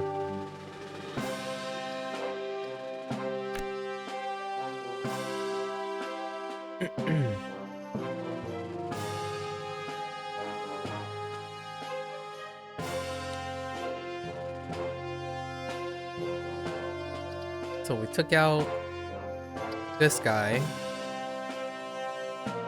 It was Honk, and I already forgotten this guy's name.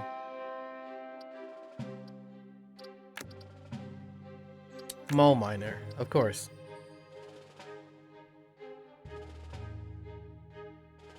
Burns. Oh, that was the third boss. Okay. So I have fought some of these bosses before.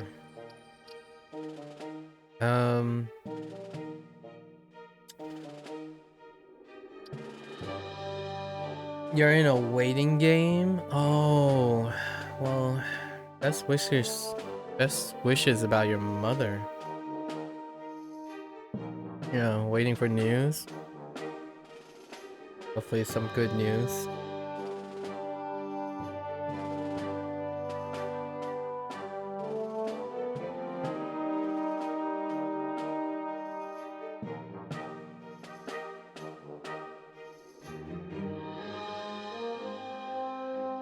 How are you feeling? Are you back to 100%? Alright, let's do some upgrades.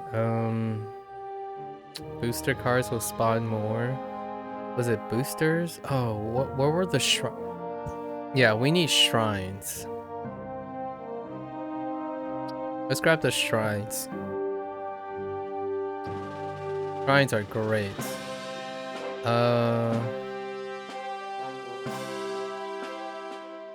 And probably booster.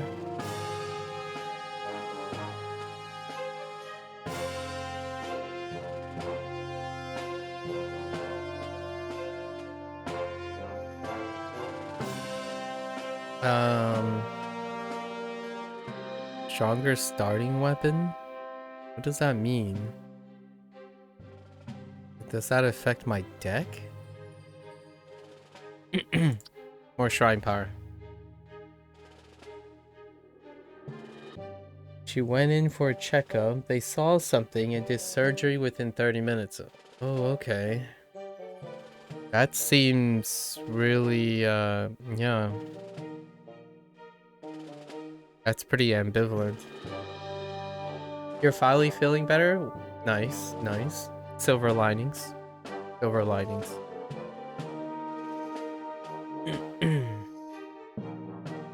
Immediately, huh? Sounds kind of serious.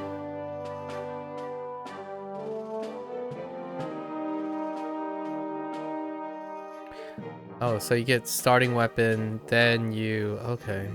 I think we start run with more scrap. It's fine. These are quick pickups. And these are probably more significant, so let's buy those. Alright. So let's try this again. I have to take out all the bosses with ye ol' hog.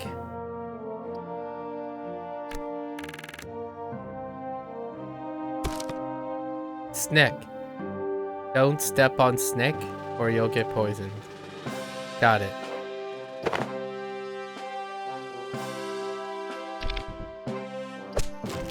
Get out of here, Snick.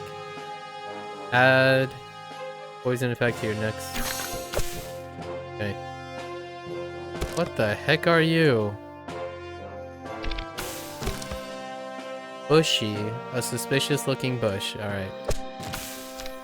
Who's behind Snake? I mean, a stick.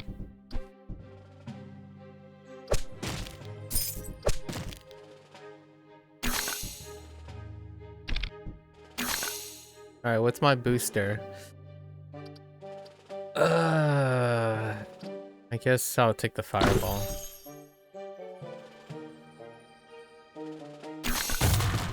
Why did you hit that one? Why?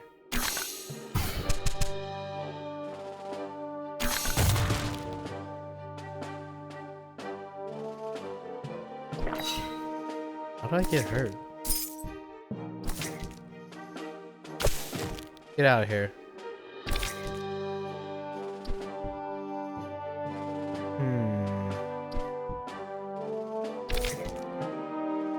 Casually, overlapping weapons, you know?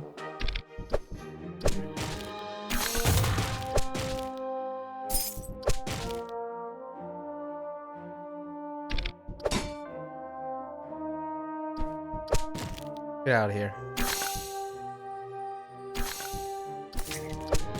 Get out of here. Puddle of poison, decaying. I'm guessing if I just avoid it as I take spike traps because I want to preserve the weapons.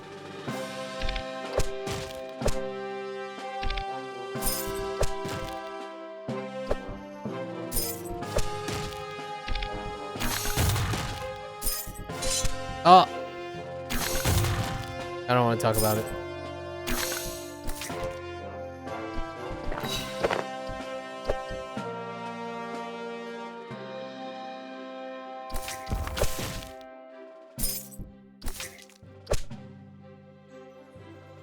Dang you.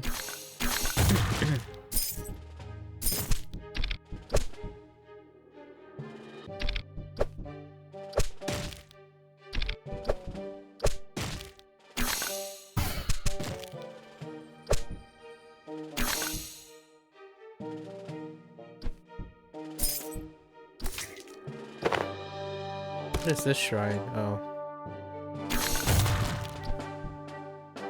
Oh, these are shrines. They're not the things that I thought. They're not the same things. Dang it.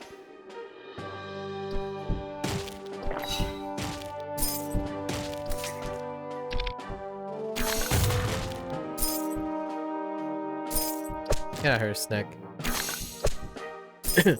Can you even poison a poisonous snake? The answer is no.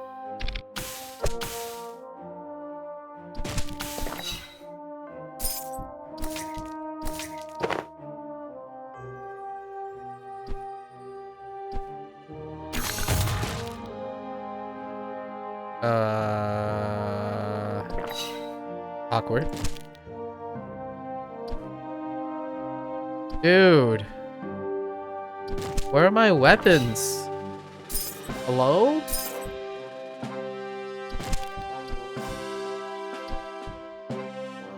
Of course.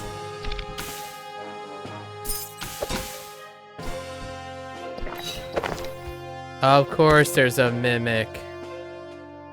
Ugh. Okay. Special shroom. Poison mushroom with an attack absorbing cap. Okay. Sure. Oh, there's the town. Get out of here, Snick.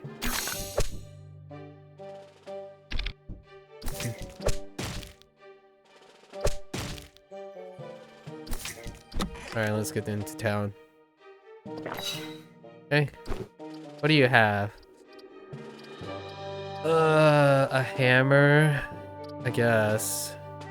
Knockback is good. I think sword is... I was not playing this correctly. Yeah. I think knockback's pretty good. Let's grab the knockback. Oh boy.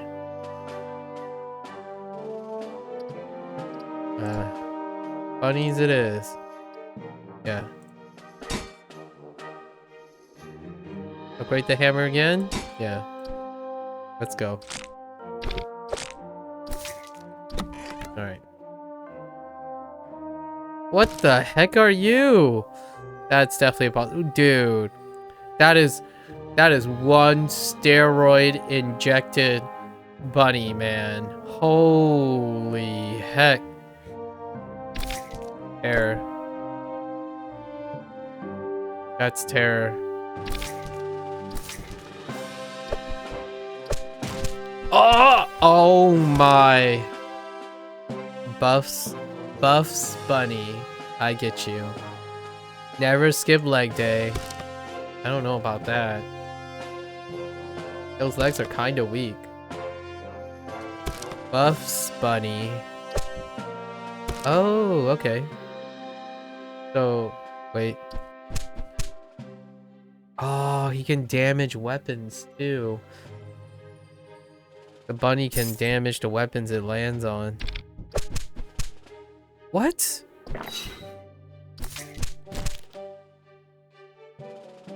Okay.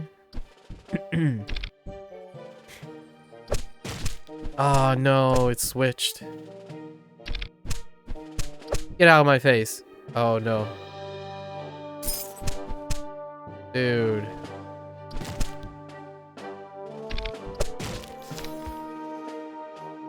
It's fine. It was just an elite. It wasn't even a boss. Just an elite mob. Feels bad, man. Okay.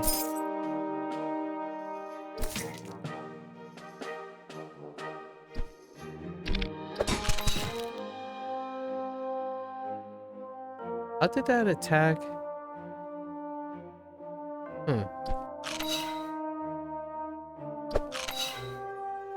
Oh, I'm eating the carrot. Nice. That's what that means. Got it.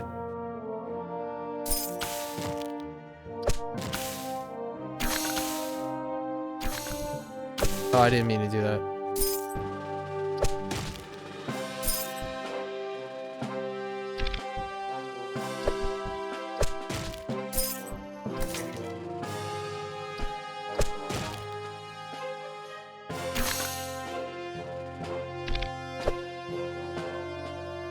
Oh, this is a boss. Burns.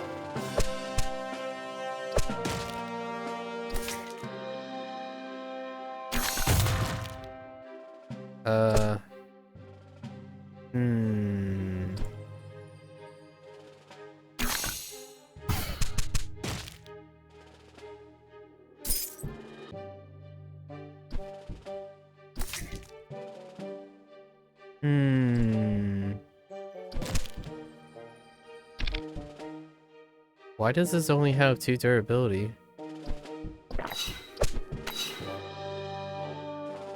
I feel like I got robbed. We can absorb this. We can absorb this too.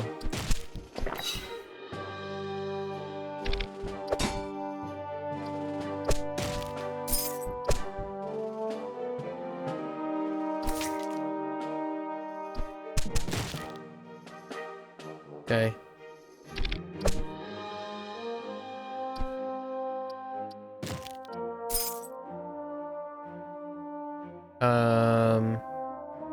Oh, I can absorb the boss, right? Ugh. Okay.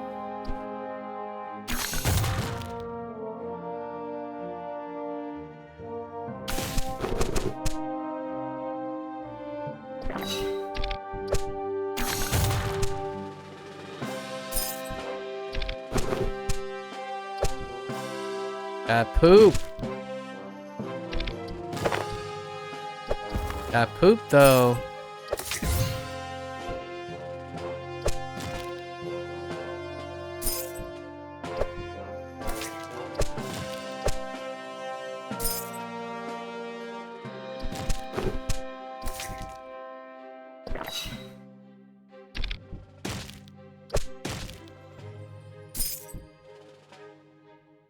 Dang it. I'll just absorb you. What the heck, you know?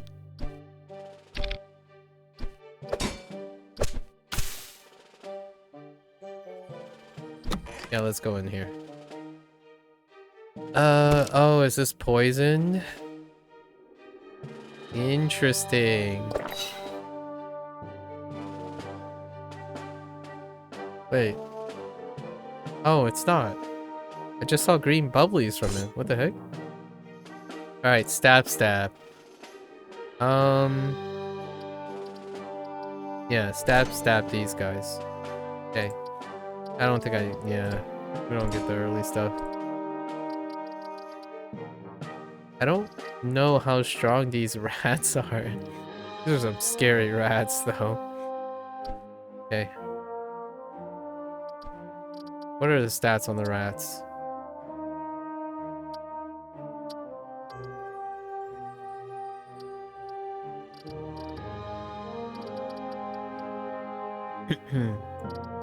Wait. I can't even encounter rats right now. Oh, wait. Yeah, I can't even encounter rats right now. Mistakes were made.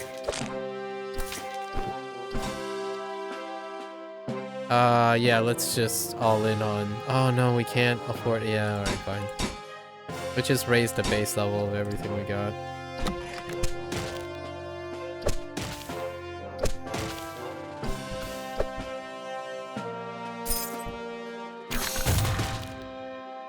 What the heck is that? Holiday tree. Get out of here. Have I been good? You found a postcard.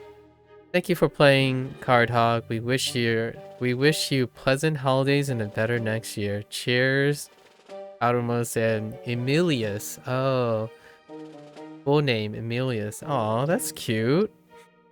Oh, a chainsaw. Wow.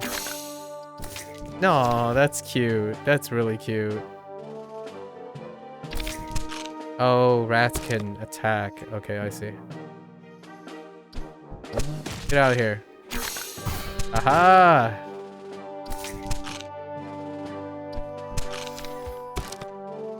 Nah. Choose on surrounding items. Get out of here. Stop chewing on that. I need that.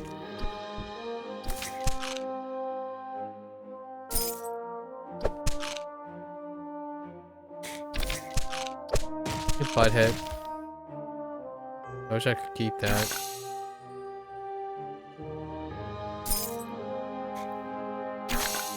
Okay, those don't stack. Fine. Understood.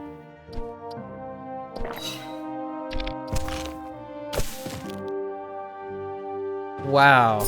That's a big coin thing. Dude, they're just eating up all the items. I hate these rats.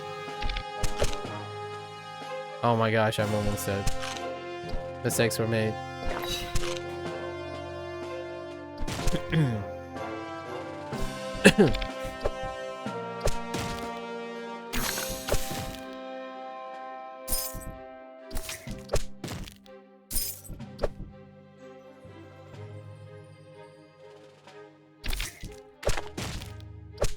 Mistakes were made about the rats.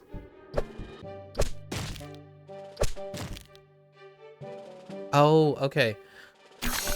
Yeah. The rats are appearing. What the? Oh, that's a boss. Yeah, the rats are appearing because of the quest. Charlotte. Oh, like Charlotte's Web. Got it. Cute. Charlotte's Web. Right? I guess you would call it the kid's book, right? Wilbur was, I think Wilbur was the pig's name.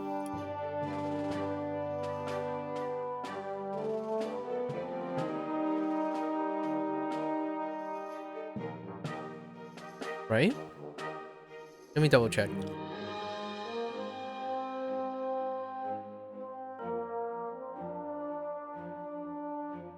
Yeah, Wilbur. Cute little piggy. Get it? Charlotte's Web. The main mascot for their games is a pig. Sorry, I don't know if that needed to be explained. What the? Oh, I got your hammer, Charlotte's Web. Get out of here. Spider Queen down. What happens when it's webbed? Oh, it just doesn't move, probably. Control an enemy. Let's control this guy. I don't understand the whole controlling enemy thing. Or like the items. Can you not select different enemies?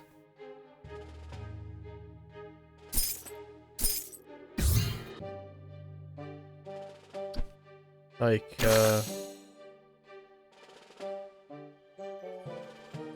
oh, I use the arrow keys. Okay.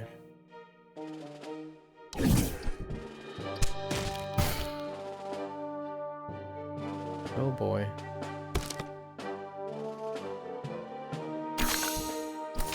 No! You stupid. Okay. Oh yeah, and that restores all HP too.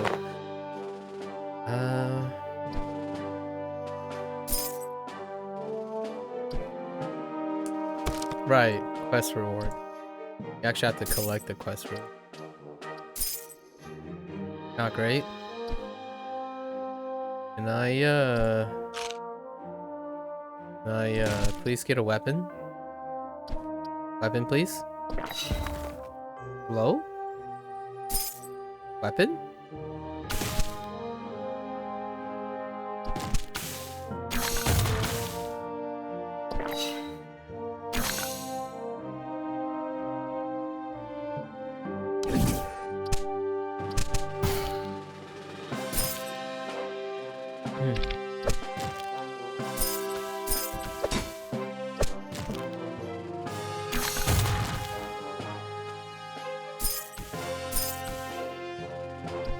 Things are looking pretty okay right now.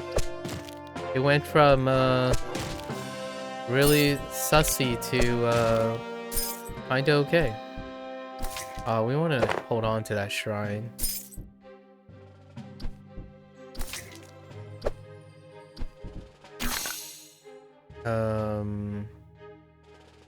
This guy.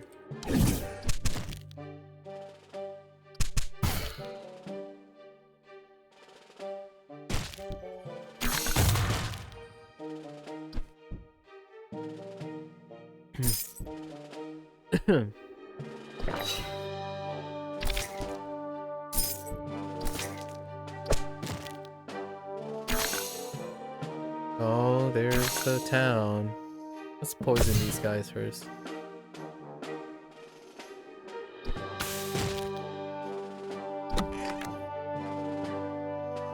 Alright. Why is this... Okay.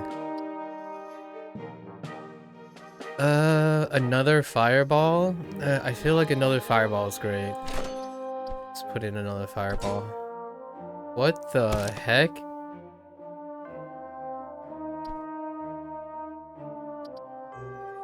Oh boy. I don't know what bees do. Let's just... Well.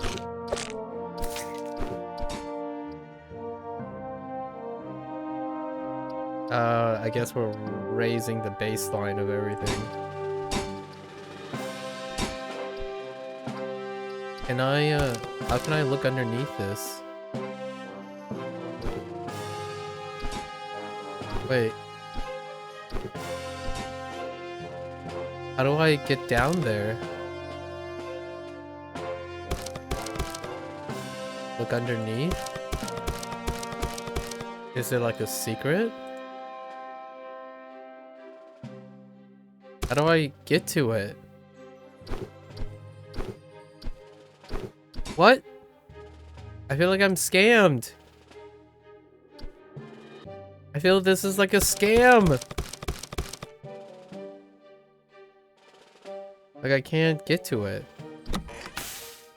Aw, okay. Maybe there's something that allows me to grapple the tree or something. I feel like I just got scammed.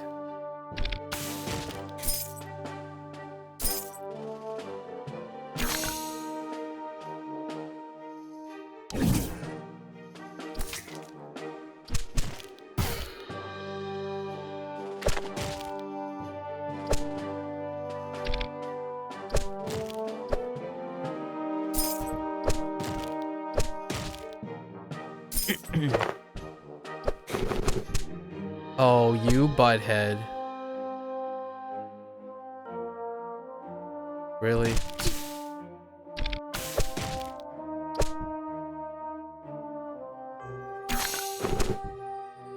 Wait, what is this?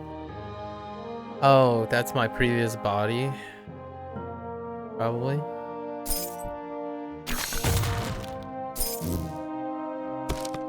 Angry bee that gets hurt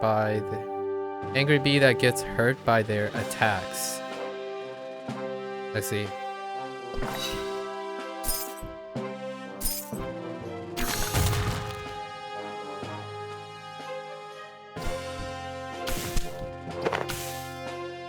Okay. Oh, is that me? A helpful spirit of an entry. Oh, okay. Yeah, so I get the little guy.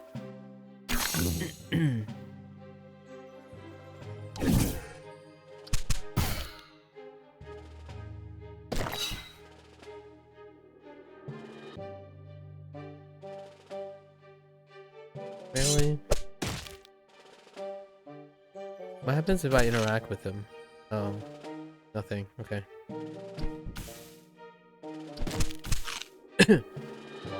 A freaking rat ate the honey.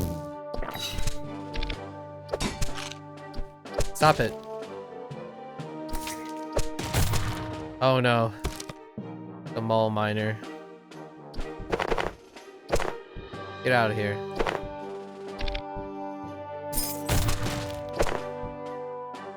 I don't have enough weapons.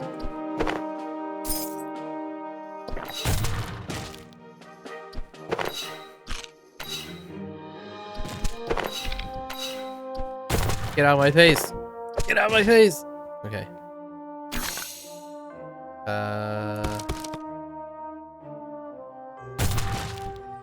Okay. What the heck is that? Is that a portal? I mean, it is a portal, but I haven't ever seen that before. Alright, let's go. Is that the way out? Hello, brave hog. It looks like this dungeon is no match for you, but if challenge is what you seek, I can show you a more dangerous route. Elite in the starting deck +1. Fight the boss or go for a challenge.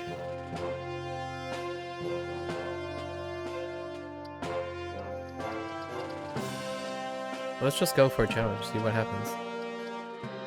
Bring a card with me. Probably the fireball.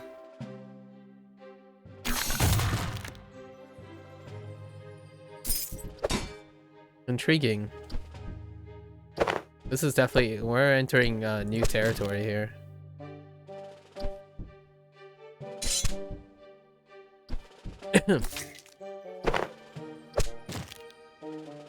A shovel.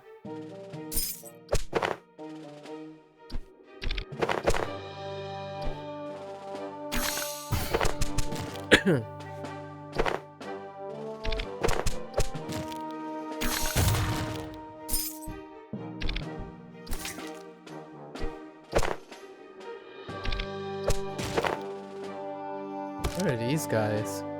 Shroom. Smug with mug mushrooms with an attack absorbing cat pine. I see. Okay.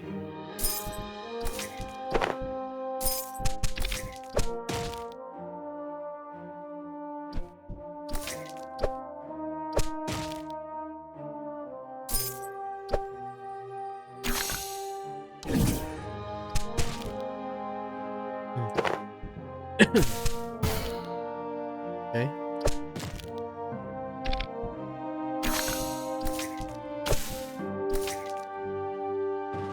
Yeah, fine.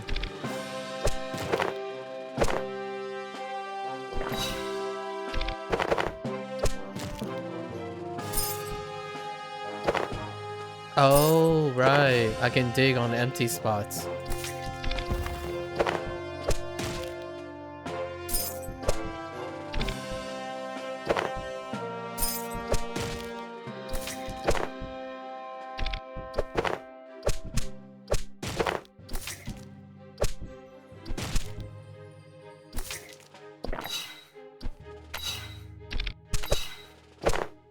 Stop it.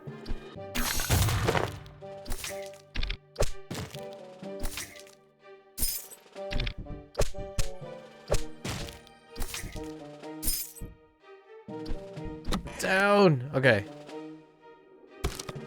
Why does this holiday tree? How do I get to this holiday tree? Should I just... It says to look underneath, right? Look underneath if you've been good.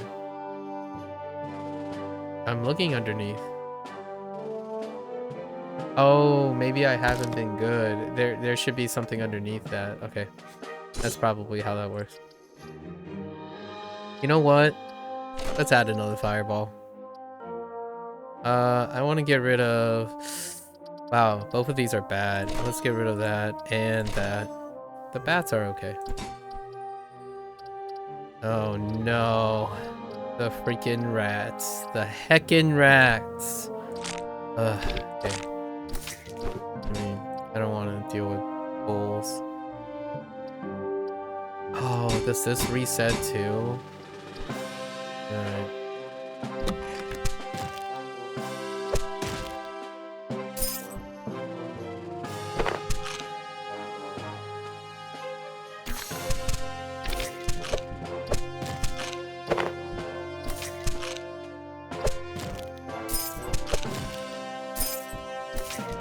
Heckin' rats, man. I'm telling you, heckin' rats. One goes down, another one comes up. Whack-a-mole. Oh, that's probably... We hit one of them, and then they got replaced by another, another one of the moles.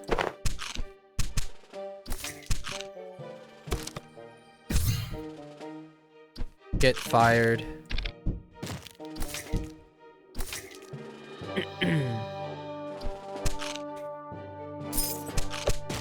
Stop eating all the coins.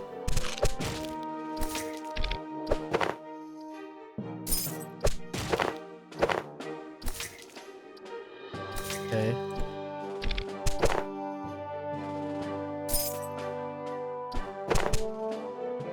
Oh boy.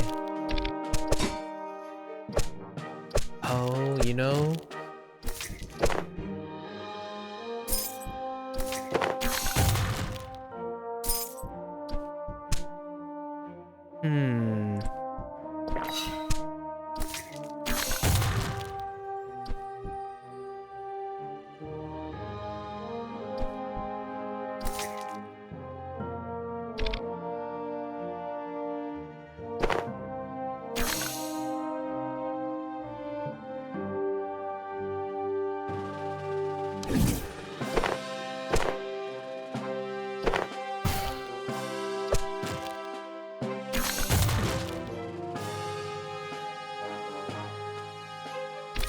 Heckin' rats, I tell you. Oh, it's Honk again.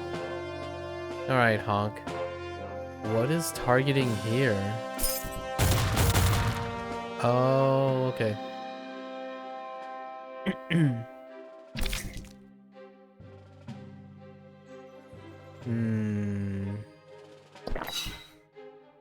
I don't think I'm supposed to hit Honk. What happens when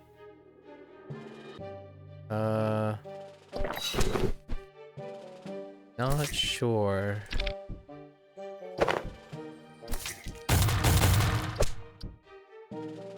Oh no.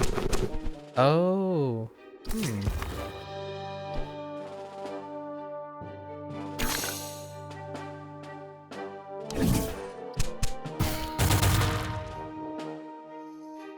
That's kind of scary.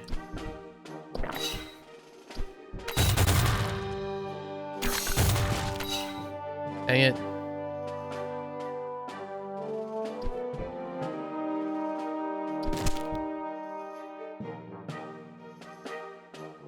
That sucks. Oh no. This might be death.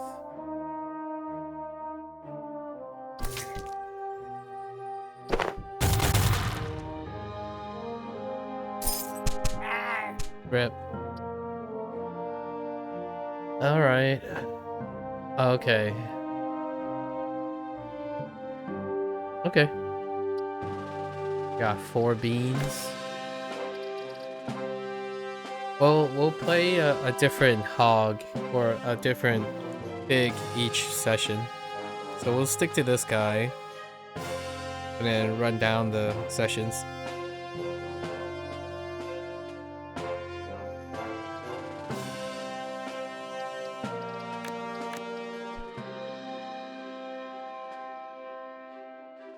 Four beans.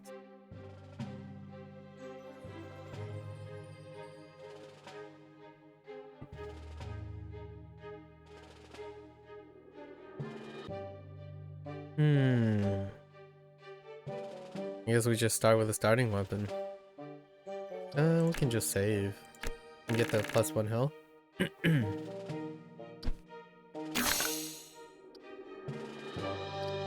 Boomerangs? Yeah. Sure.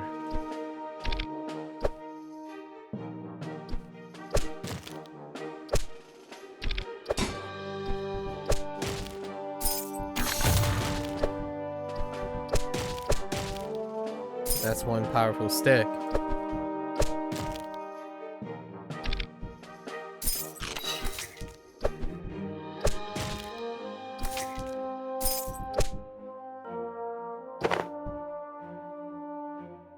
Awkward. Very awkward.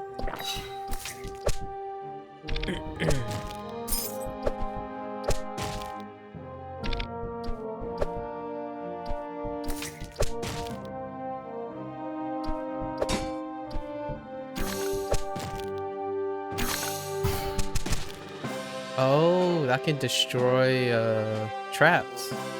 Nice.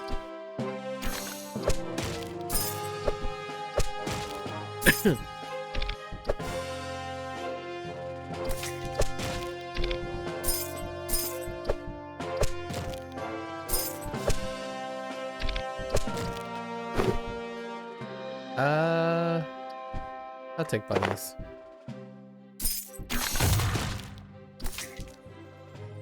Dang it.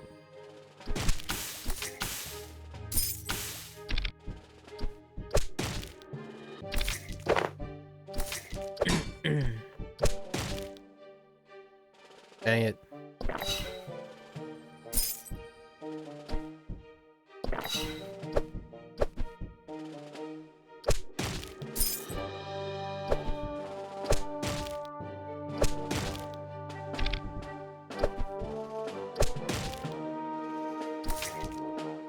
Heckin' traps.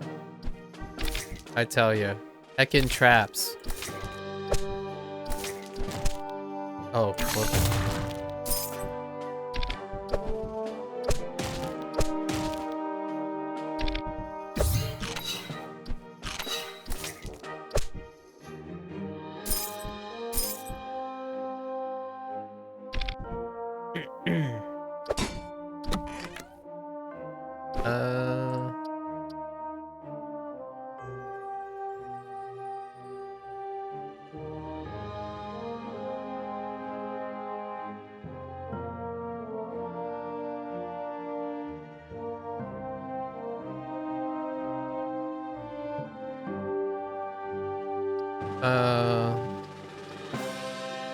Another.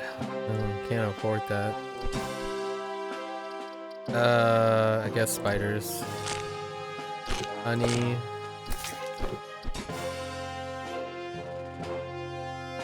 Yep.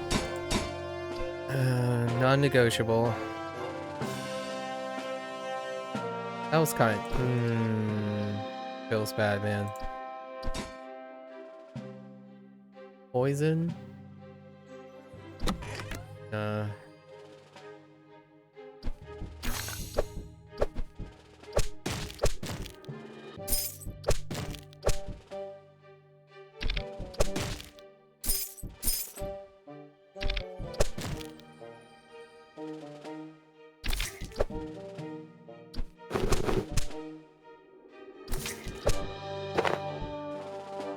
Oh, that sucks. Ow.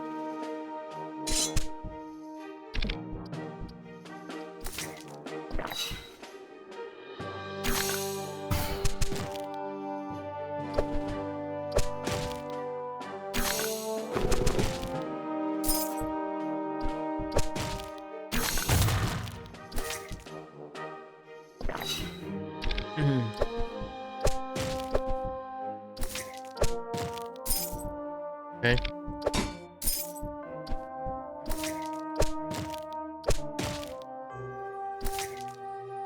Oh, you keep the stick. Okay. Okay, if you have a weapon that's identical, you keep the higher weapon. I didn't realize bats could hide in caves. It kind of makes sense, but you know.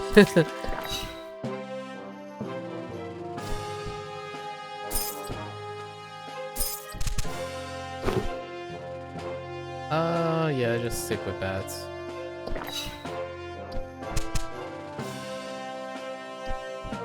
Oh, freaking Charlotte's back.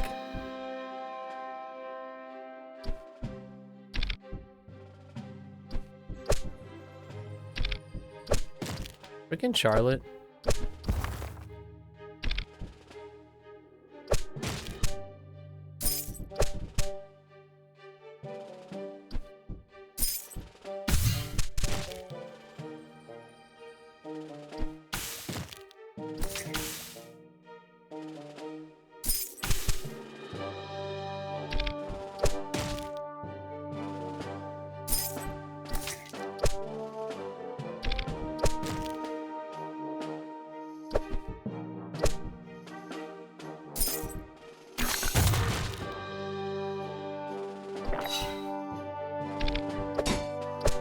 Get out of here, Charlotte.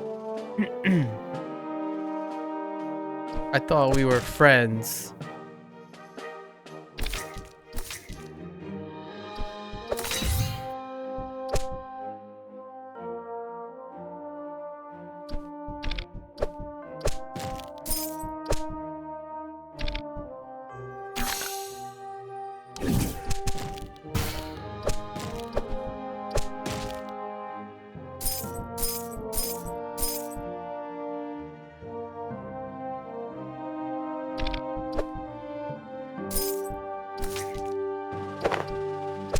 Freaking mimic.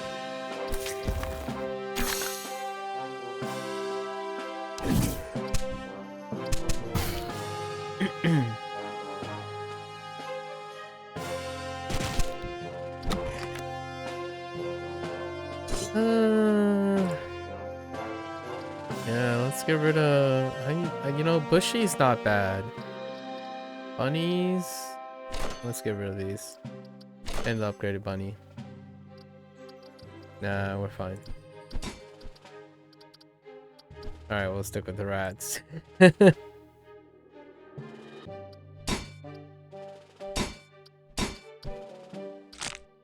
Oh, the tree's not there anymore. Hmm.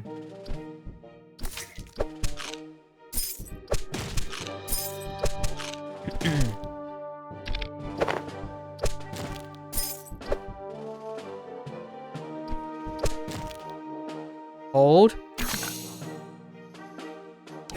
Give me this. Oh.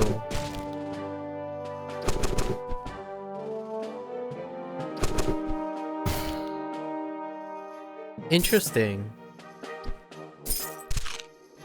So there is some merit to saving. Stop eating the stuff.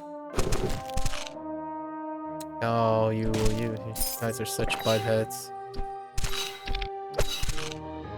Rats, man. Freak heckin' rats.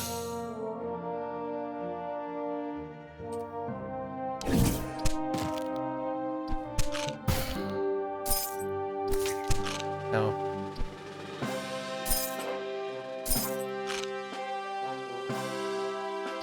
Boy.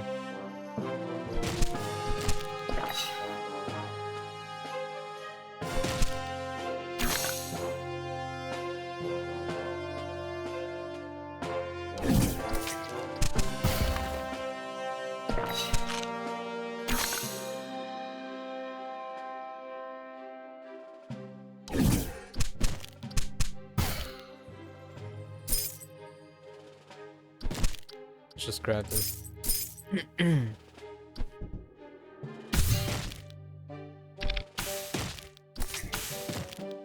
Okay. Oh, that's a bomb. Oh no, I'm so unhealthy right now.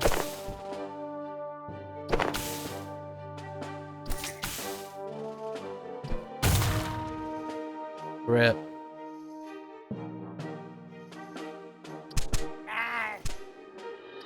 Man. That didn't go so well.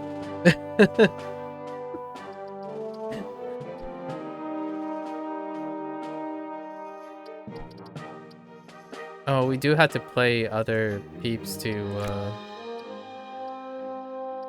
get the beans. One more run, right? One more. Ooh.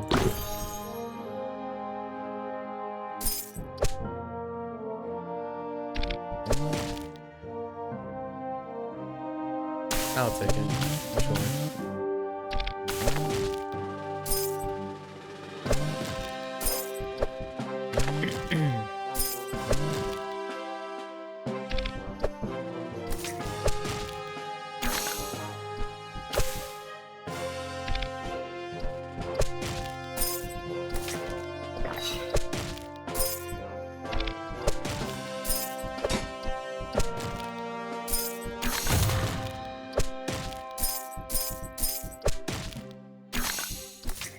We're getting a little more used to this, I suppose.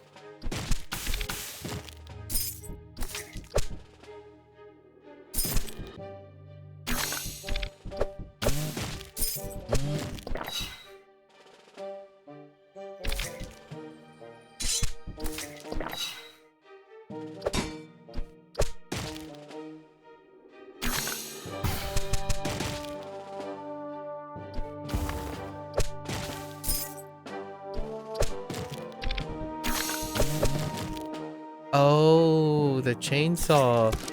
It's... Oh, interesting. It also mentioned an interaction with zombies. Maybe... Yeah, and it hits two tiles. So maybe I should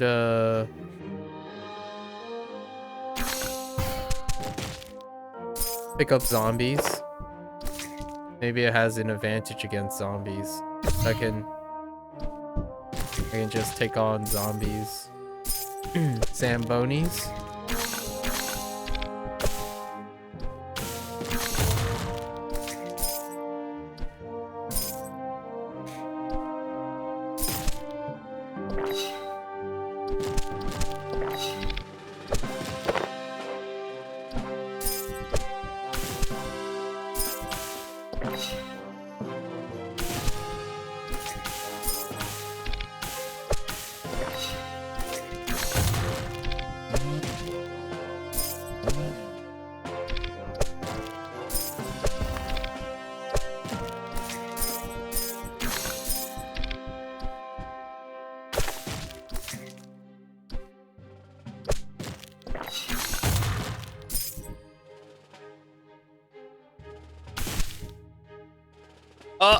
That's a tree with a... Okay.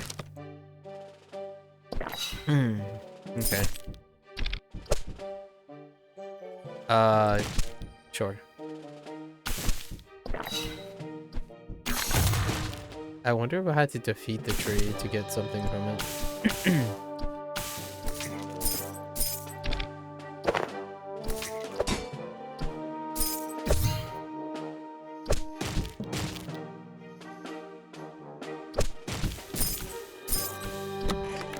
Okay. What do you got? A cleaver. Right, this is the thing you can throw. Yeah.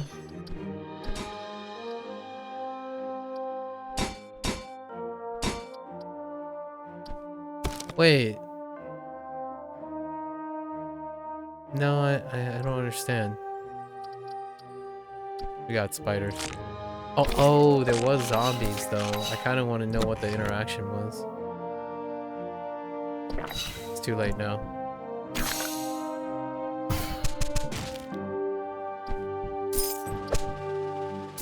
Why was that spider so strong? What the heck?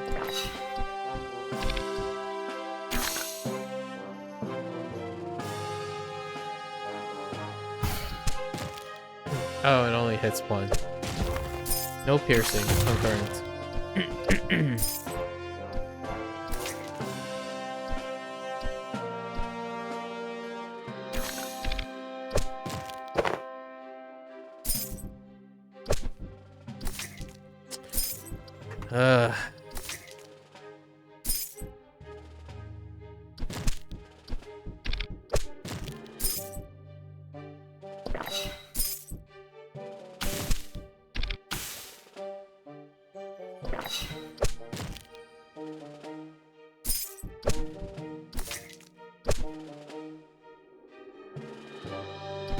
That's not good. I guess we'll just take the damage.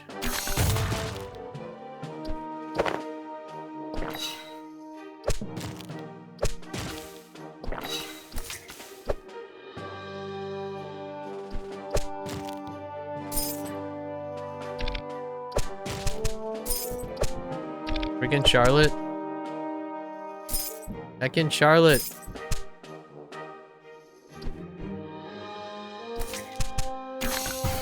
Take that. Oh, I'll just absorb you, man.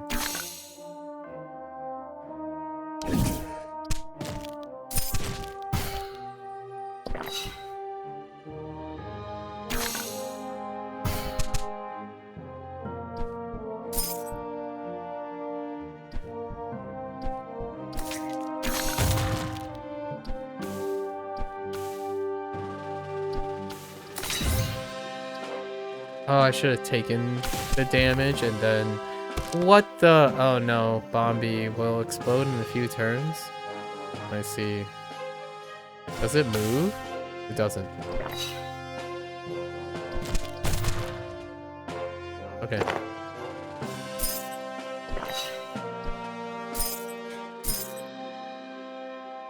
Really?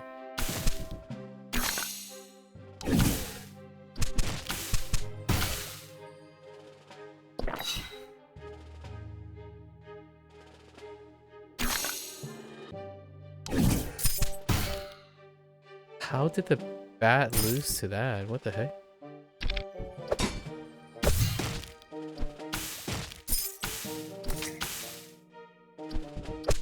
My ghost! I don't like how this bomb thing works. My poor ghost. Oh no. It's Mr. Steroids, man. Poor ghost.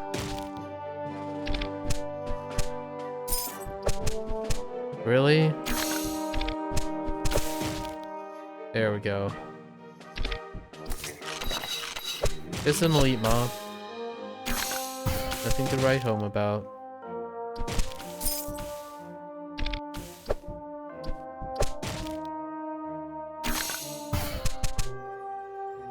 Really? Actually survive that. Oh no.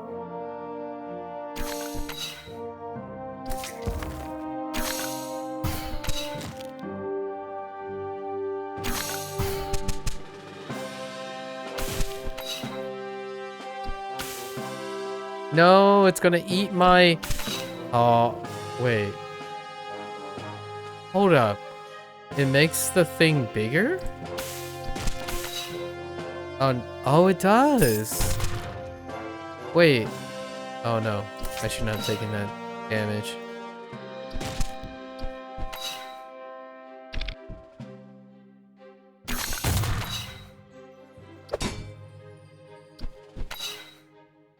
It improves scrap. Interesting.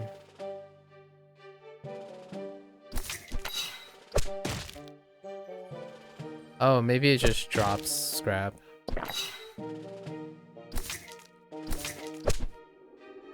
Okay. Okay. What do you got for me? Yeah, I'm gonna take the fireball. Yeah, and the health pot, sure. No, these guys are fine.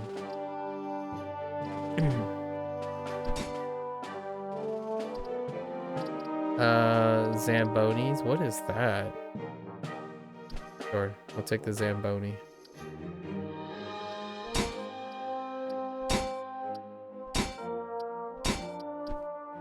Let's upgrade as much as we can, I suppose.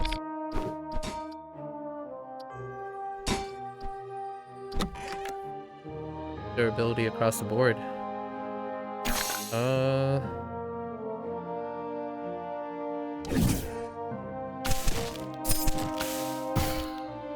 Interesting.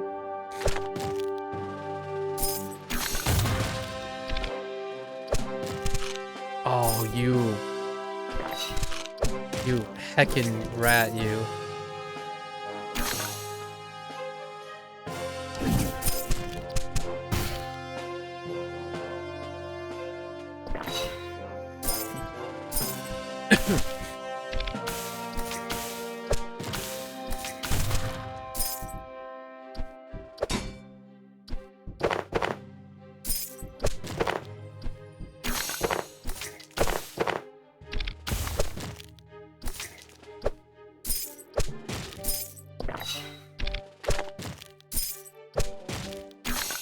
Get out of here.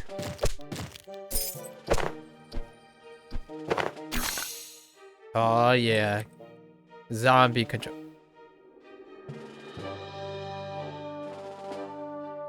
You can't control a zombie because they don't have brains. Which, humorous. Humorous. You can't mind control a zombie. Today I learned. Oh, heckin' mole miner.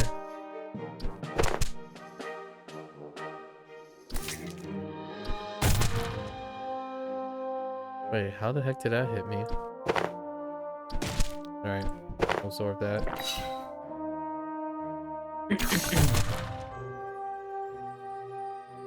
Okay.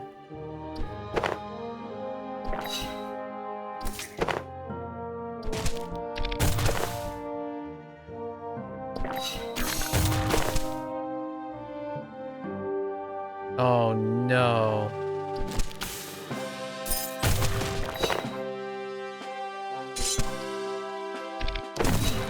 Ow. What the heck? Why are you here? Hold? Rip. I keep forgetting you can't click. I think one of the things that I would love to change is using the mouse to click on a target. It doesn't let you select the target with your mouse.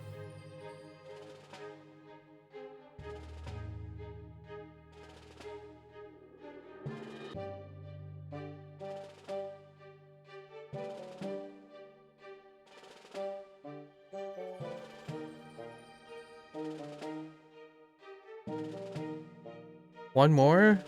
I feel like we've got to do one more. I still haven't found the other two bosses as well.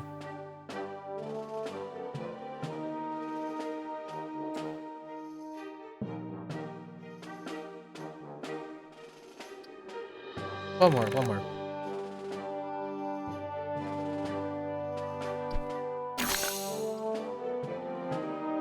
Mind control is really powerful. It can be really powerful.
Oops.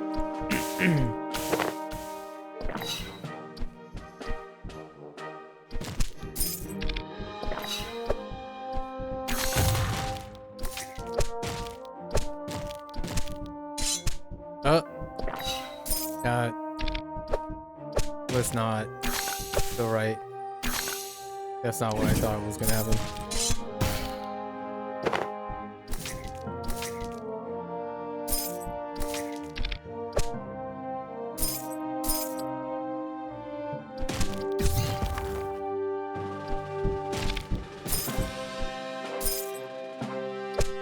I wonder what happens if I just wait on the town.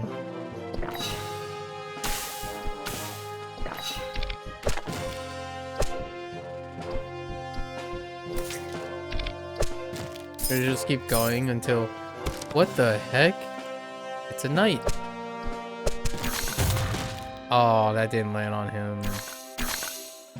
Oh, can I control a knight? I can.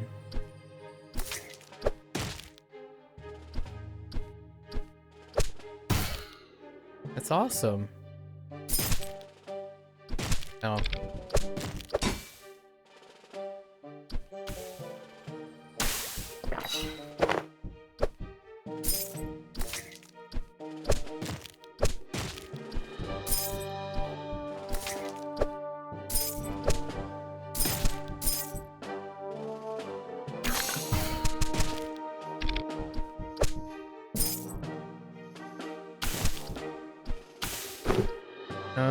Yeah, sure, bunnies.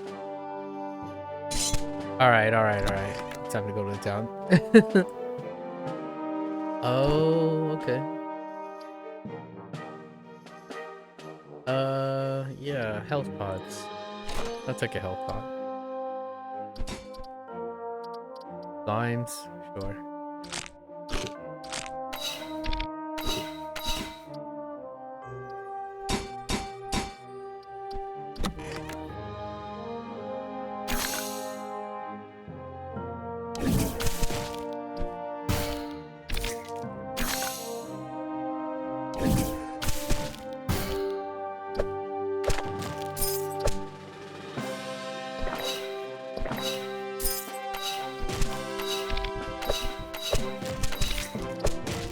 What the heck is this?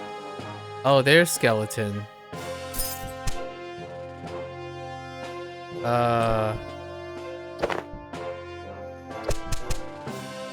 Really?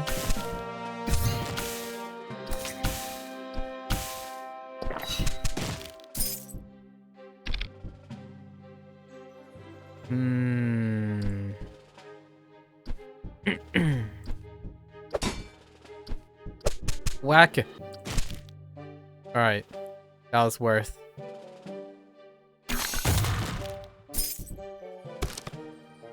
When damaging one enemy is not enough.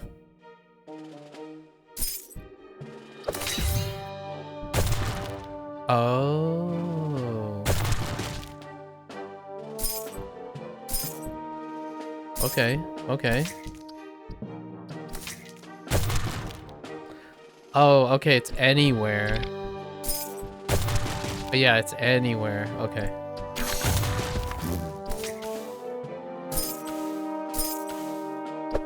Oh my gosh. This weapon's... If only I can,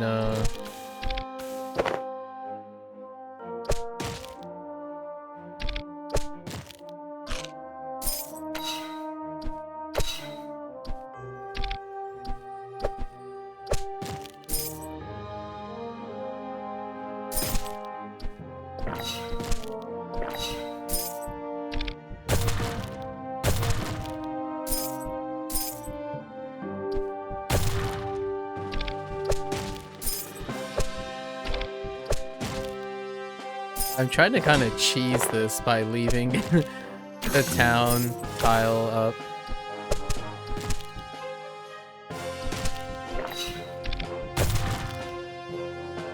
So you kind of want to hit weak ones so you can get more swings from it. Is that what that's going for? Alright, let's head into the... Nah. Ooh, another health pot? Nah, let's get rid of these spiders. Holy heck. Alright, we'll add another health pot into the mix. Get the scraps. I'm all about that scrap life. Nice.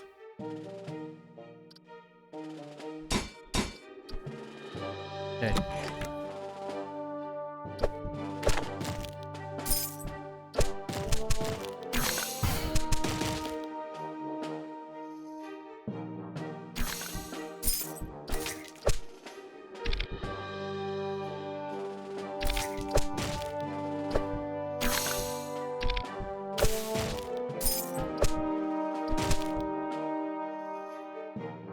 Dang you. I don't want to use this fire shrine yet.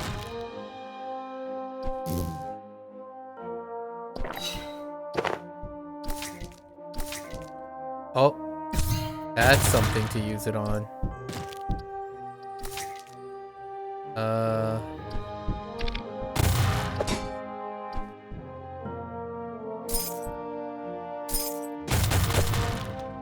Aha! Get wrecked.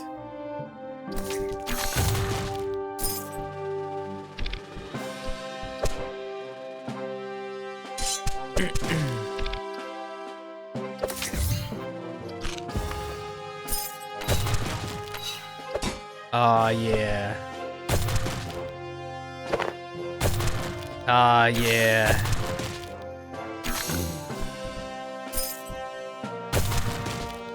No, no. It's out of durability.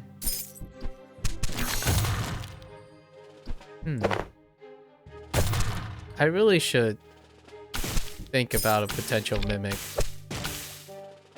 in those situations, man.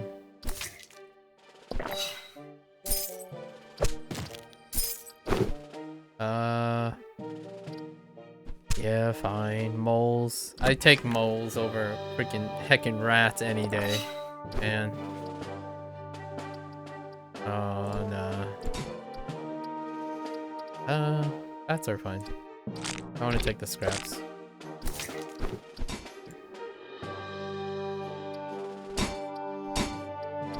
Okay.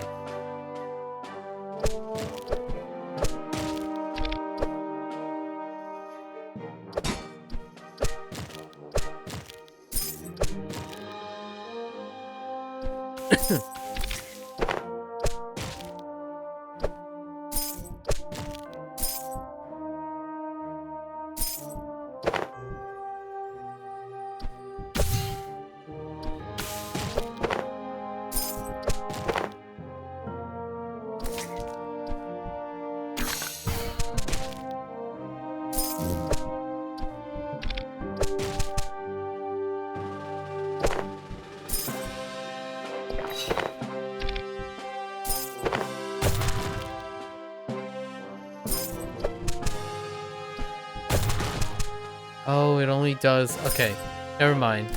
It only does the damage that, It does the same amount of damage that it dealt to the target that you hit.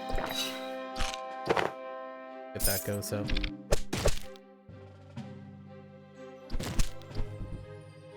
Oh no. Loss number 2.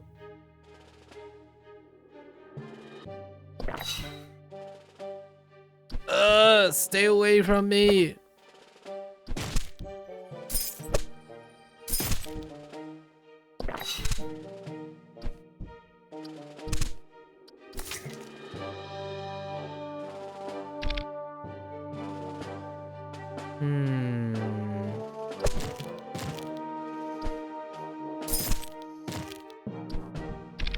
Get out of my face.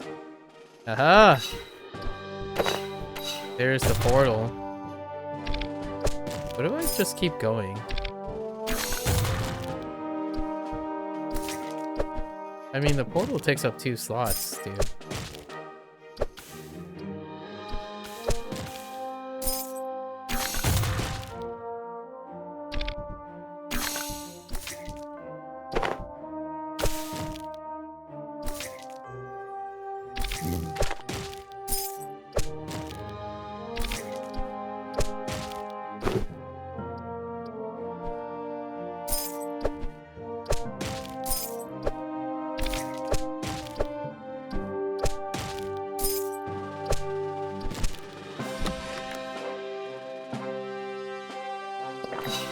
Okay.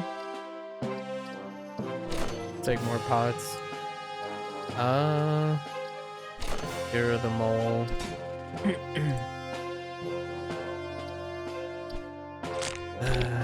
Heckin' moles. Ooh. Okay, so I want to know what happens when you go for the boss.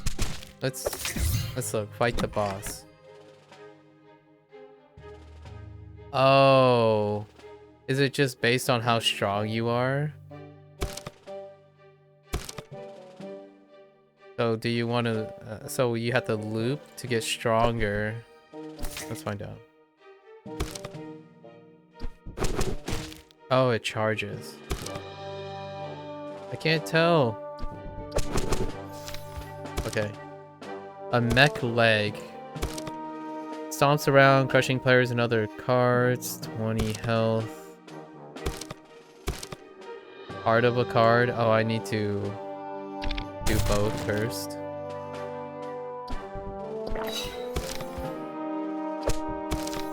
Wait, how come I still can't learn it? What the heck?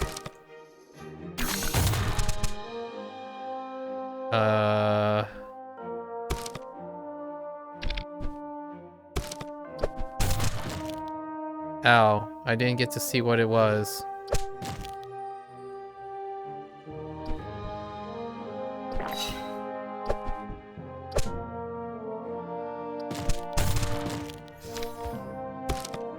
Rocket tracks a player and makes a boom. Ow. That butthead. Oh, right. We can heal with, we can heal with, What?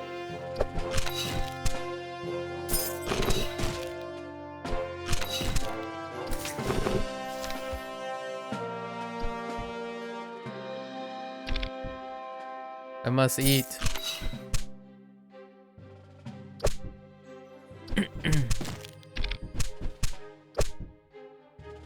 Dude, this guy's so toxic.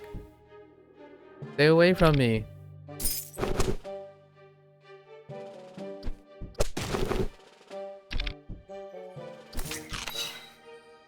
This is not looking great.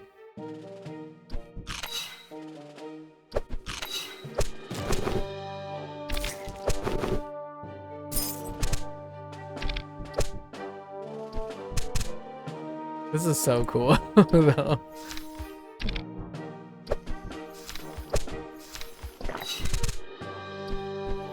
Oh no, that's a boom. I just eat it. Oh, the boom hurts the boss too.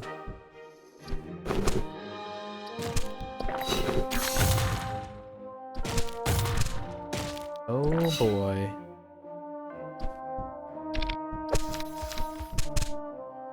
So close.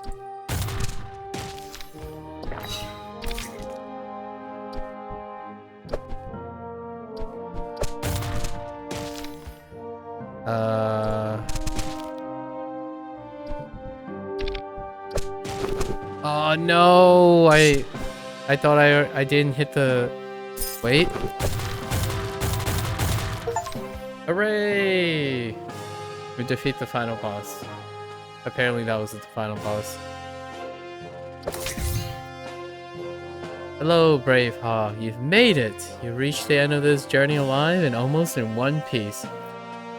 I sense more challenges waiting for you in the future, so rest now. You deserve it. Oh, go for the challenge, I see. Let's just take the win.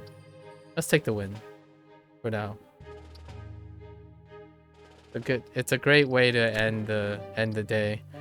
So we still haven't found who the disco alien is. I have encountered the Slimer with Hog. We did it! We cleared a run.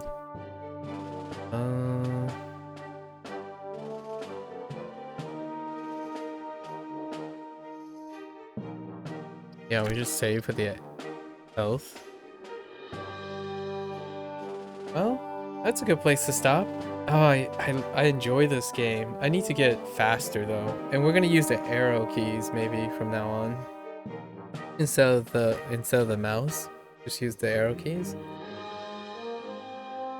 Well, now we're gonna juggle this Card Hog with a story about my uncle. And I mean, this game is gonna last at least what? 2, 3, 4, 5, 6, 7, 8, 9 more sessions. And I don't know what the achievements are. I'm just playing right now. Some of them get triggered, some of them don't.